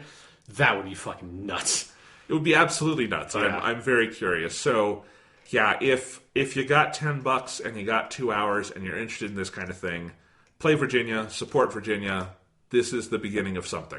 Yeah, this game is super cool. You know, Yeah. like it's just one of this another sort of like piece to add onto the pile of like this is a really great year in video games. Like it's not just like you have Uncharted 4 and Doom, you have Inside and Virginia, which like I think there's also an interesting conversation in comparing those two games. Yeah. In sort of like they're very different games, but I think some of the ways they try to tell their stories feel similar to me. It's like nuts, you know, like It's totally nuts. I keep a running tally of everything I play and watch in Yeah. a given year, so I can make lists at the end.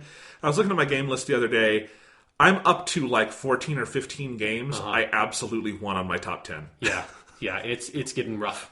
You know, It's going to be a bloodbath making this fucking yeah, list. December's going to be Crazy. a game changer probably in a lot of ways. Yeah. All right. So that's it for this week. Next week we're going to be talking Godzilla. Yeah.